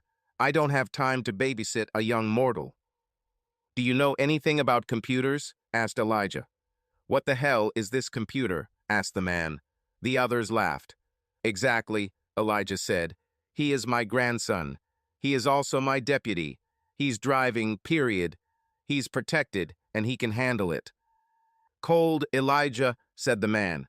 "This is your group. You are in charge." "That's right," said Elijah. He turned to Mike. "Have you ever ridden a horse, boy?" Mike shook his head. "No, sir," he said. Elijah extended his hand to him. "Okay, get up," Elijah said. "Just hold on tight because it's going to shake a little." He turned to me. "Kiss your woman and let's go, son." "Yes, sir," I said. I hugged Danny tightly and kissed him. "Don't worry, baby," one of the men said. "We'll have him home in time for dinner." The others chuckled. Breaking the kiss, I climbed onto Ringo. "I love you, Danny," I said. "I love you too," she said. She turned to Elijah when I drove up to him and Mike. Elijah Jones, you better bring my man back to me safe and sound if you want you to be okay, she said loudly. Elijah looked at me, raising his eyebrows in surprise when she spoke to him. Are you sure she's not related to your grandma Lizzie? He asked. They sound very similar. We all laughed about it. He turned to her again and smiled. Don't worry, Danny, he said. Your son will not grow up without a father. I promise you this. I turned to her. Watch my message, I said, and prepare everything for later. I'll be fine. I'll wait, she said. I love you. I love you more, I said, turning back to the front. Elijah looked at us all before giving the command. Went, he shouted, driving his spurs into his horse. We all joined him, and I held on tight while Ringo ran as fast as the other horses. I saw that we were heading towards the cliff marking the ravine and wondered if we were going to jump over the edge. Suddenly, a large dark hole opened in front of us just above the ground, and when I thought we were going to fall off the cliff, we went through this hole and ended up in another place. I didn't know where we were, but I assumed it was Albania. It was still dark here, and the moon was shining brightly. We stopped at the top of the hill and looked around. Below, I saw a fenced-in complex with a large building in one corner. It seemed like the only entrance was through a large iron gate. What the hell is this? Wild Bill asked, pointing to the opposite end of the complex. I looked and saw a pretty new Learjet. It's a Learjet, I said. Airplane. I realized that these people probably had no idea what I was talking about. He flies like a bird. You're kidding me, he said. I saw something like this before the Great War, said Bill McDonald, referring to the First World War. But what I saw was much smaller and had 2 wings. We've come a long way since then, I said. Looks like it, he replied. That means Carson is here, Elijah said, and he probably brought reinforcements. Isn't this the head of this operation? Asked Doc Holliday. Yes, said Elijah. And I'm sure they all have automatic weapons, I said. What is an automatic weapon? Asked Wild Bill. It shoots as long as you hold the trigger, I said. A modern version of the old Gatling gun. I'm not sure I like your age, rookie, said Wild Bill. Flying cars, automatic weapons. Crap. But we have electricity, hot and cold water, and indoor toilets, I said. The others laughed. How are we all going to get through this gate? Asked Wyatt Earp. He had an important question. Elijah and the rest could probably walk through them as if they weren't there. Mike, Ringo, and I couldn't, however, and I didn't think Elijah's lasso was big enough to cover all of us with horses and equipment. Elijah pulled out a long Civil War rifle with a scope that ran the length of the barrel. I didn't know where he hid it. I'll take care of it, he said. As soon as the gate opens, you guys will go in there and lure them out. Make as much noise as possible. Shoot to kill. Me, Mike, and Amos will go into the building and do what we need to do. Mike will deal with Carson and his ex, and Amos will get evidence against Acme. I'll come back and help you finish the job. Any questions? No prisoners? Asked Pat Garrett. Elijah shook his head. No, he said. No prisoners. Everyone nodded in understanding. Okay, said Elijah. It's time to act. He raised the rifle to his shoulder and took careful aim. When he fired, I saw sparks fly up at the junction of the gate and the fence. When the gate opened, the other men rushed towards it, shooting. Alarms went off and bright lights flooded the complex as men armed with AK-47s ran out to meet the threat. Elijah stayed back until they were sure everyone had left the building. We moved forward and entered the building through large double doors, which the men inside opened when they came outside. Looking to my left, I saw what looked like an office and headed in that direction, while Elijah and Mike headed to the center of the building, where a woman was lying on a bed connected to wires and tubes. I tied Ringo to a post on the floor, took the rifle and saddlebags, and went inside. There was a laptop on the table next to the file cabinet, so I put down the rifle and saddlebags and opened the screen. Damn, I thought. It was blocked. I looked around for anything that could tell me the password, but found nothing. In desperation, I took the laptop and looked at the bottom. Of course, there was a piece of paper stuck there with a set of letters and numbers. I entered them and was surprised to find myself in their system. I quickly looked and saw several folders with documents, videos, and photos. I figured I didn't have much time, so I opened my browser, logged into my secure online FTP, and started transferring files. While this was happening, I looked through the file cabinet and found many folders marked Acme. There were tons of documents, DVDs, and flash drives, so I stuffed everything I could into my saddlebags. I waited and watched as the file transfer happened. I heard the sound of gunfire outside and hoped that I would make it before they returned. I looked out the side window and saw Mike standing next to the bed. Elijah had already left to join his group on the street. I could only wonder what was happening. Mike. As we approached the bed in the center of the building, I looked at the woman and realized that it was her, my unfaithful ex-wife Gloria. She looked terrible. She had lost a lot of weight and her face was gaunt. There were several tubes connected to her, and I could only guess what they were injecting into her. I hated what she did, but I hated seeing it even more. The big man stopped his horse and helped me down. I saw rage in his gaze. "You have two jobs, partner," he said. "First, you need to help your ex-wife transition. What she did to you was wrong, and she knows it. She's paying for it now and won't last long. She has already made peace with God, and now she needs to make peace with you. I know it will be hard, but you have to let her do it. If you don't do this, it will haunt you for the rest of your life. Remember, this is for your own good. Do you understand me?" I nodded. "Yes, sir," I said. He nodded and handed me the biggest knife I had ever seen in my life. "The next thing you need to do is kill the bastard who did this," he said. "Do you think you can handle it?" "Absolutely," I said. "Okay," he said. "My group and I will give you all the time you need. Don't lose this knife.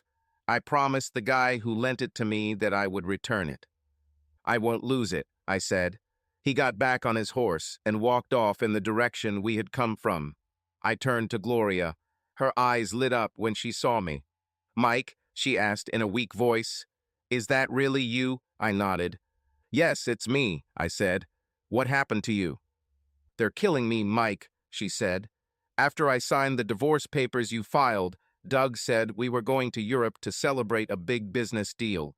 Only later did I find out that he was actually going to sell me into slavery. They brought me here and used me horribly for several weeks. Then they connected to all this. Doug was very angry at you, and he took it out on me. He told me that you died. He said you attacked him and security had to eliminate you." "Looks like we've both been duped," I said. "That's right, cuckold," I heard Doug say. I looked up to see him standing at the foot of Gloria's bed, a grin on his face. "How did you get here so quickly? You've just been released. I will have to visit Judge Stone and thank him personally for this." "You fucking bastard," I growled. "Remember what I told you the last time I saw you?" "Yes," Doug said. "Something about killing me. How do you do it? My guys are already dealing with these cowboys on the street and will be back soon. I think you and Gloria will die together." I killed him. Shaking, I turned to Gloria and sat down on the bed next to her. "Oh, Mike," she moaned. "I'm so sorry about all of this. I became stupid, selfish, and greedy and thought I could have everything. Don't be sad about me. I deserve it. I deserve a divorce. I deserve to die. All I ask is that you forgive me, please." I thought about what she said and what this other man said. I realized that he was right. If I did not accept her attempt at reconciliation with me, it would haunt me for the rest of my life. It was the hardest thing I've ever had to do. I looked at her and gathered my courage. After all, I once loved her more than anything in the world. "Okay, Gloria," I said. "I forgive you." Her face lit up for a moment as she tried to smile. "Thank you," she said, with tears in her eyes. "And thank you for avenging me. Now I can die in peace. Can you just hold me? I'm so cold." I lay down on the bed next to her and hugged her, holding her close to me. She seemed so small, so cold in my arms. "I love you, Mike. I've always loved you. It's so nice." It didn't take long. less than a minute to be honest, before I felt her tense up. I looked at her face and saw that her eyes were wide open, looking at something that I could not see. "Oh, wow," she said. For a moment, a strange light surrounded her, and when it disappeared, I knew it was all over. Her body was still there, but she was no longer there. Her eyes were wide open, but her pupils were fully dilated, and she had a small smile on her face. I laid her body on the bed, closed her eyelids with 2 fingers, and completely covered her. "Goodbye, Gloria," I whispered, hoping she had found her peace. At that moment, I heard Amos calling me from the other end of the building. Amos. I watched the file transfer happen. I thought it would take forever. I looked out the office window and saw Mike standing face to face with someone. I couldn't see everything because his back was blocking my view. After a while, I saw him sit down on the bed next to his ex-wife. Finally, the transfer was completed. I sent a message to Danny with the address where the files were saved. I also sent her the password and hoped that was all she needed. I turned off the laptop and put it, along with the power adapter, in the saddlebag. I realized that everything was ending on the street as the shots gradually died down. I grabbed everything and ran to Ringo. As soon as I secured the saddlebags, I turned and shouted to Mike. "Mike," I shouted. "Went. Let's." He turned and ran towards me. He was halfway towards me when I saw the door open at the other end of the building. 4 of Carson's men, armed with machine guns, entered the building. I shouted to Mike. "Get down," I shouted. Mike's eyes widened, but he understood and fell to the floor. "Come on," I shouted to Mike. "Move." I turned to Ringo and saw Wild Bill looking at me with a surprised expression on his face. "Damn," he said. "I've never seen damn," he said. "I've never seen anyone do that with a rifle. Did your grandfather teach you how to shoot with it?" "Yes, sir, Mr. Hickok, he taught," I said. He smiled and extended his hand to me. "That was a great shot, partner," he said. I smiled and shook his hand, knowing that I had just earned the respect of one of the most famous lawmen of the Wild West. He turned and walked towards the exit, clapping in a friendly manner. Elijah on the shoulder. Elijah looked at me with a smile. "Well done, son," he said. "Did you get everything you need?" "Yes, Grandpa," I said. "You know, I taught you how to shoot that rifle, but I never taught you how to do that spin trick. Where did you get this from?" he asked. "Saw this on a TV show a long time ago," I said. "I've always wanted to try it myself." He nodded. "TV show, huh? Well, just don't let it go to your head, son," he said. "If you are too confident, you will become careless. Then you will meet someone faster or better, and it could end badly." "Got it," I said. "Still, you did great, son," he said. "I'm proud of you. Very proud." "Thank you, Grandpa," I said. "Ready to go?" he asked. "Yes," I said. "I've already sent Danny everything she needs." "Okay," he said, nodding his head. He turned to the others, who were now gathered at the end of the building. "We better get on our horses and get home, boys." We mounted our horses again and headed back the way we had come. As before, a large hole opened up in front of us, and we walked through it, ending up in familiar territory. I was riding ahead of the group with Elijah as we walked down the hill to my house. Danny saw us coming down and ran out of the house, jumping into my arms as I got off Ringo. "Thank God you're okay," she said, crying, hugging me tightly and kissing me. "Your guy did a great job," Wild Bill said as he walked by. I kissed Danny and stepped back, handing her the saddlebags containing the files and laptop. "I hope this helps you," I said. Her eyes widened as she looked into the bags. "Did you send this to your friend?" "I sent it," she said. "It'll take a few days to sort through this, but she said it's enough to bury Acme." "I hope they get going soon," I said. "Look, honey, why don't you take care of the boys while I take care of Ringo?" "Okay," she said. "I'm so proud of you," she added, kissing me again. They entered the house, tying their horses to the railing in front of it, and I led Ringo to his paddock. I calmed him down and entered the house, holding the rifle in my hands. "Well, guys, we have one more thing left for today," said Elijah. Is everyone ready? They all nodded. Elijah turned to Mike, who was still wearing the overalls we found him in. How are you holding up? He asked. Mike nodded his head. I'm fine, he said. It just takes time to digest it all.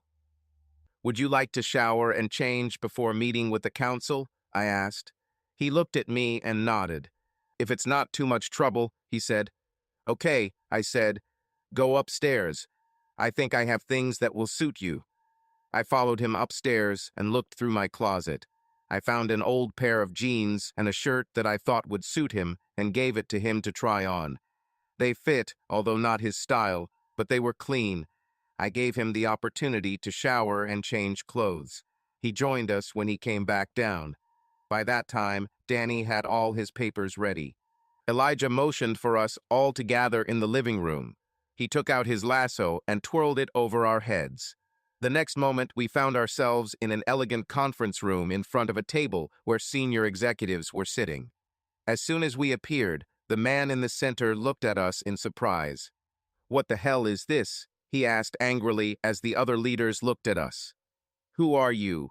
How did you get here? What kind of circus from the Wild West is this? Mike stepped forward and addressed the man. Mr. Green, he said, my name is Michael Bradley, and I have come to submit my resignation. Well, take it to HR, he said, and hurry up before I call security. He took the phone, but I stopped him by putting the barrel of my rifle against the phone. He looked at me in surprise. I don't think so, I said. You will answer for this, he said. This is all being recorded on video, and I will put you all behind bars. Not so fast, I said. Look at your watch. He looked and saw what we all saw. They stopped. You see, time has stopped, at least in this room. Just like your video surveillance. You see, we were never here, and you have no evidence to the contrary. You're crazy, he said. We all see you. How will this help you, Mr. Green? Danny asked, stepping forward. What will you tell the police? That a group of famous Western lawyers just showed up at your office out of nowhere and threatened you.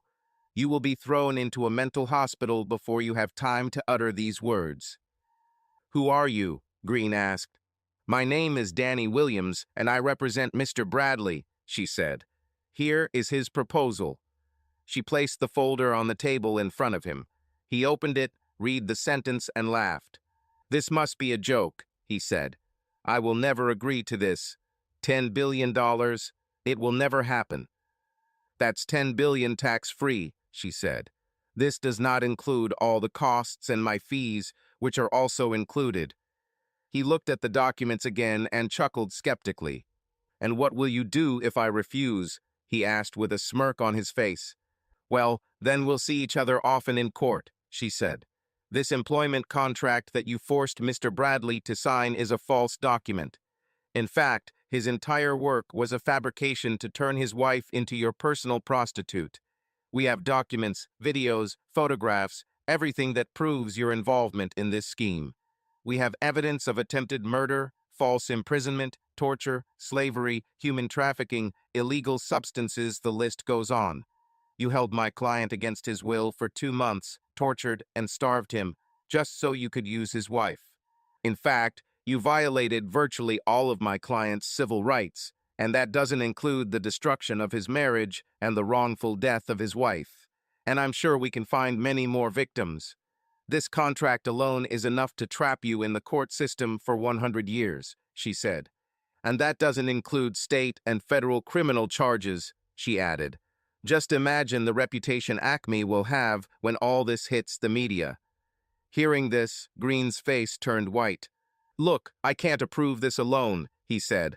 We need to discuss this and vote, and the CEO needs to speak up. Bullshit, Green, Mike said. Your company taught me well about financial control. You can approve it right now on your own.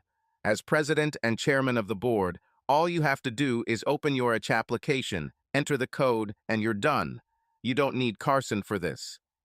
Speaking of Doug, said another man sitting at one end of the table. Where is he? Where is my brother? Are you Doug Carson's brother? Mike asked. Yes, why do you ask? He answered. You were Gloria's first boss? He nodded his head and stood up. Yes, he said. So you talked Doug into making it like this, Mike said. The man walked around the table and stood in front of Mike. Yes, he said. What are you going to do about it now? I'll help you reunite with your brother, Mike said. In hell. The man's eyes widened and he tried to punch Mike. We were all shocked by what we saw. This is for Gloria, Mike said. As before, the man's body glowed red, then disappeared. You just killed this man in cold blood, Green said. Mike looked at him, full of hatred. It was self-defense, Mike said.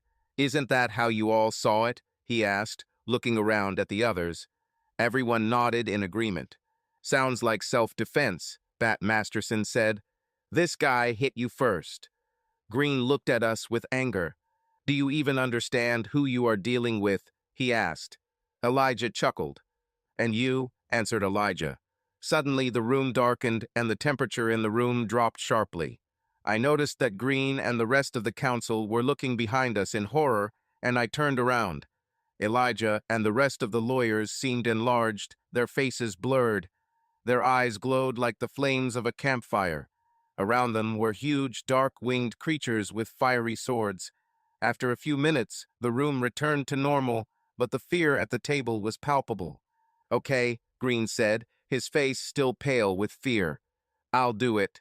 Just one condition, please. Which? Asked Danny. What will we get in return if we agree? He asked.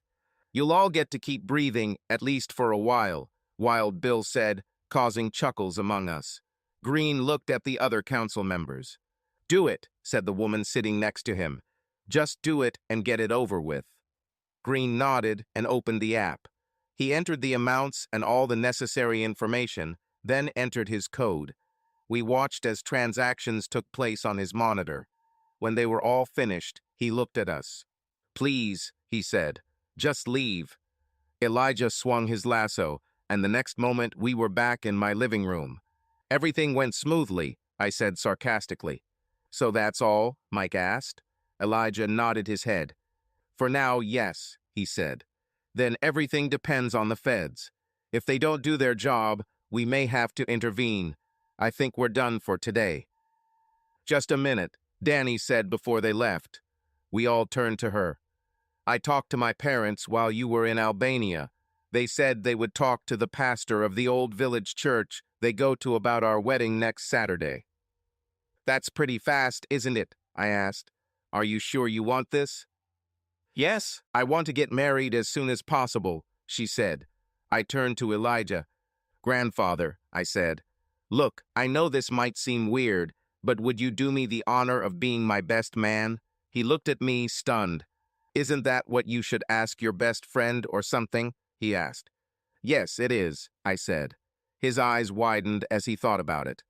Why not? He said. It would be an honor for me. Do you mind if I invite a few guests? He asked, pointing to the others. I'll be offended if you don't, I said. I saw other men smiling. Elijah nodded. Okay, if that's what you want, son, I'll do it, he said. This will be a little hard to explain to your parents, really. Probably not as difficult as you think, I said. Okay, I'll see you in a week on Saturday, he said. We shook hands, and they left the house. I turned to Mike. You're invited too, I said, if you want to come. Thank you, he said. I'll see how I feel. I'm very hungry now. Of course, I said. Stay overnight, and I'll take you home in the morning if you want. That night, we ate the leftover meatloaf I had in the fridge, and I set Mike up in one of the spare bedrooms. Danny and I talked for a while in the bedroom before going to bed. Why such a rush? I asked. I'm not complaining, just curious. I realized that life is too short and too precious to waste, and I want to start my new life with you, she said. Besides, a child. I also have a feeling that you might spend more time with your grandfather, and I'm afraid that one day you might leave and never come back. I hugged her and calmed her down. I will always be there for you, I said. You and the child are the most important things in my life. Never forget this. I love you, she said, kissing me. I love you more, I replied. The next day, I took Mike home. It seemed Acme had returned his car to his home, and, strangely, the bills were still being paid while he was in captivity. He thanked me for everything and went to his house. I saw that he was lonely and heartbroken, and I made a mental note to keep an eye on him. I also asked Danny about the amount she received for Mike. "Is this deal really going to hold?" I asked. She nodded. "Oh, yes," she said. "The amount is a little higher than you might expect, but it will hold up if it is ever challenged, especially in such circumstances. Trust me." "So how much did you get?" I asked. "Only about 3 billion," she said. "What?" I exclaimed. "Did you get $3 billion from them?" "Yes," she said. "There will be no taxes." "Why so many?" I asked. "Well, it might come in handy if I become the housewife I want," she said. The wedding went as planned, and we all had a great time. Danny looked gorgeous in her wedding dress, and I could see the pride on her father's face as he walked her down the aisle. Grandfather Elijah appeared dressed in a modern tuxedo, just like mine. I almost didn't recognize him. There was a woman with him, an elegant, slender blonde wearing a long dress and a hat with a veil that hid most of her face. The rest of the group also came, all of them dressed in modern clothes. I could tell they felt awkward in their costumes, but they seemed to enjoy interacting with the guests. The test came when I submitted Elijah to their parents. I introduced him as Justice of Peace, and not under his real name. That's what he insisted. He acted as if he had never met them before, but I noticed that my mother saw something familiar in his face. She was the family historian and spent a lot of time reading Grandmother Elizabeth's diaries. She caught me during the reception. "This man looks very familiar," she said. "I think I've seen him somewhere before." "Just a coincidence, I'm sure," I told her. She didn't say anything else, but I enjoyed watching her dance with the group. One day I will tell her that she danced with some of the most famous lawmen in American history, but not today. Danny's parents had a great time too. A couple of hours into the appointment, Elijah pulled Danny and me aside. "We don't have much time left, but I want to introduce you to someone," he said. His companion approached and lifted the veil from her face. There she was, Grandma Elizabeth. She looked young, about Danny's age, and had long, wavy blonde hair that framed an angelic, smiling face. "Amos, meet your grandmother Elizabeth," said Elijah. I was shocked and stunned by her beauty. She smiled and extended her graceful hand to me. I politely shook her hand and introduced her to Danny. Her face lit up when she saw the engagement ring. "I can't believe I'm meeting you," Danny said. "I always wondered if you would approve of me wearing your ring." "Of course, dear," said Lizzie. "I can't imagine anyone more deserving. I know you will be a wonderful wife to Amasu and a great mother to your children." She turned to me. "Amos, I want you to know that I am very proud of you and I love you both." "I read your diary," I said, "and I feel like I've known you all my life." She smiled and gently touched my cheek. "I'm glad, Amos," she said. "You're more like your grandfather than you think. Maybe one day Danny will add his own chapter to this diary. Just know that we are always here for you." "Thank you, Grandma," I said. "I love you," I added, hugging her. She hugged me back, and I felt her warmth. It was strange, but there was a strange warmth emanating from her that was also very calming.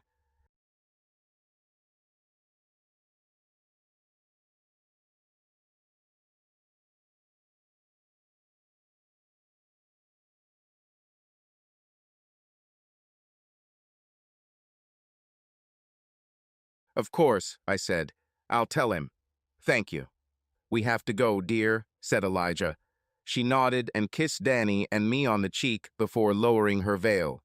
"Remember," she said, "we are always with you." "I'll be in touch, son," he said. "Elijah," he turned to Danny and kissed her on the cheek. "Welcome to the family," he added. He turned to his group and gestured upward. They nodded their heads and followed Elijah and Elizabeth to the exit. I followed them a few seconds later, but they had already disappeared.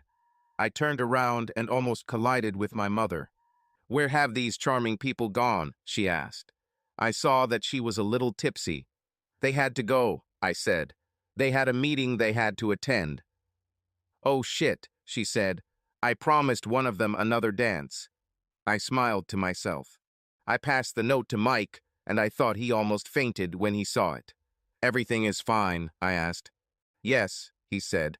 That's her handwriting. What is this? I asked. The address and phone number of an old girl I dated before Gloria and I got married, he said. It's a good thing, isn't it? I asked. He smiled, looking at me. Yes, he said. Very good thing. I thought I had lost this number. Thank you. Please, I said. Danny and I enjoyed our 2-week honeymoon in Hawaii and returned home. Her parents looked after Ringo while we were away. I didn't know who was happier when we got back, Ringo or me. I started working on one of the bedrooms, getting it ready for the new baby. 9 months after Danny and I made love by the pond, she gave birth to a strong boy named William Elijah Jones. Her parents were happy as hell, as were mine. Somewhere in the distance, I knew that my grandfather was smiling. It's been almost a year since the deal, but the feds are finally taking on Acme. The picture the news painted was gruesome. Crime, sex, illegal substances, and illegal weapons. Every member of the council was arrested, along with most of the senior leaders. After months of legal battles, they all received life sentences. Some of them even committed suicide. The company itself was split up and sold to other interests. Something told me that their story was not over yet. Mike and I continued to keep in touch after our wedding. Eventually, he is reunited with his old girlfriend, and they plan to get married. She seems to like the new Mike, and I've never seen a happier person except in the mirror. Subscribe to our channel so that your love doesn't cheat on you, and go ahead and listen to the next story, because this story is nothing compared to the next one. If you're under 18, don't even think. Click to the next one. Click to the next one. Click to the next one. Click to the next one. Click to the next one. Click to the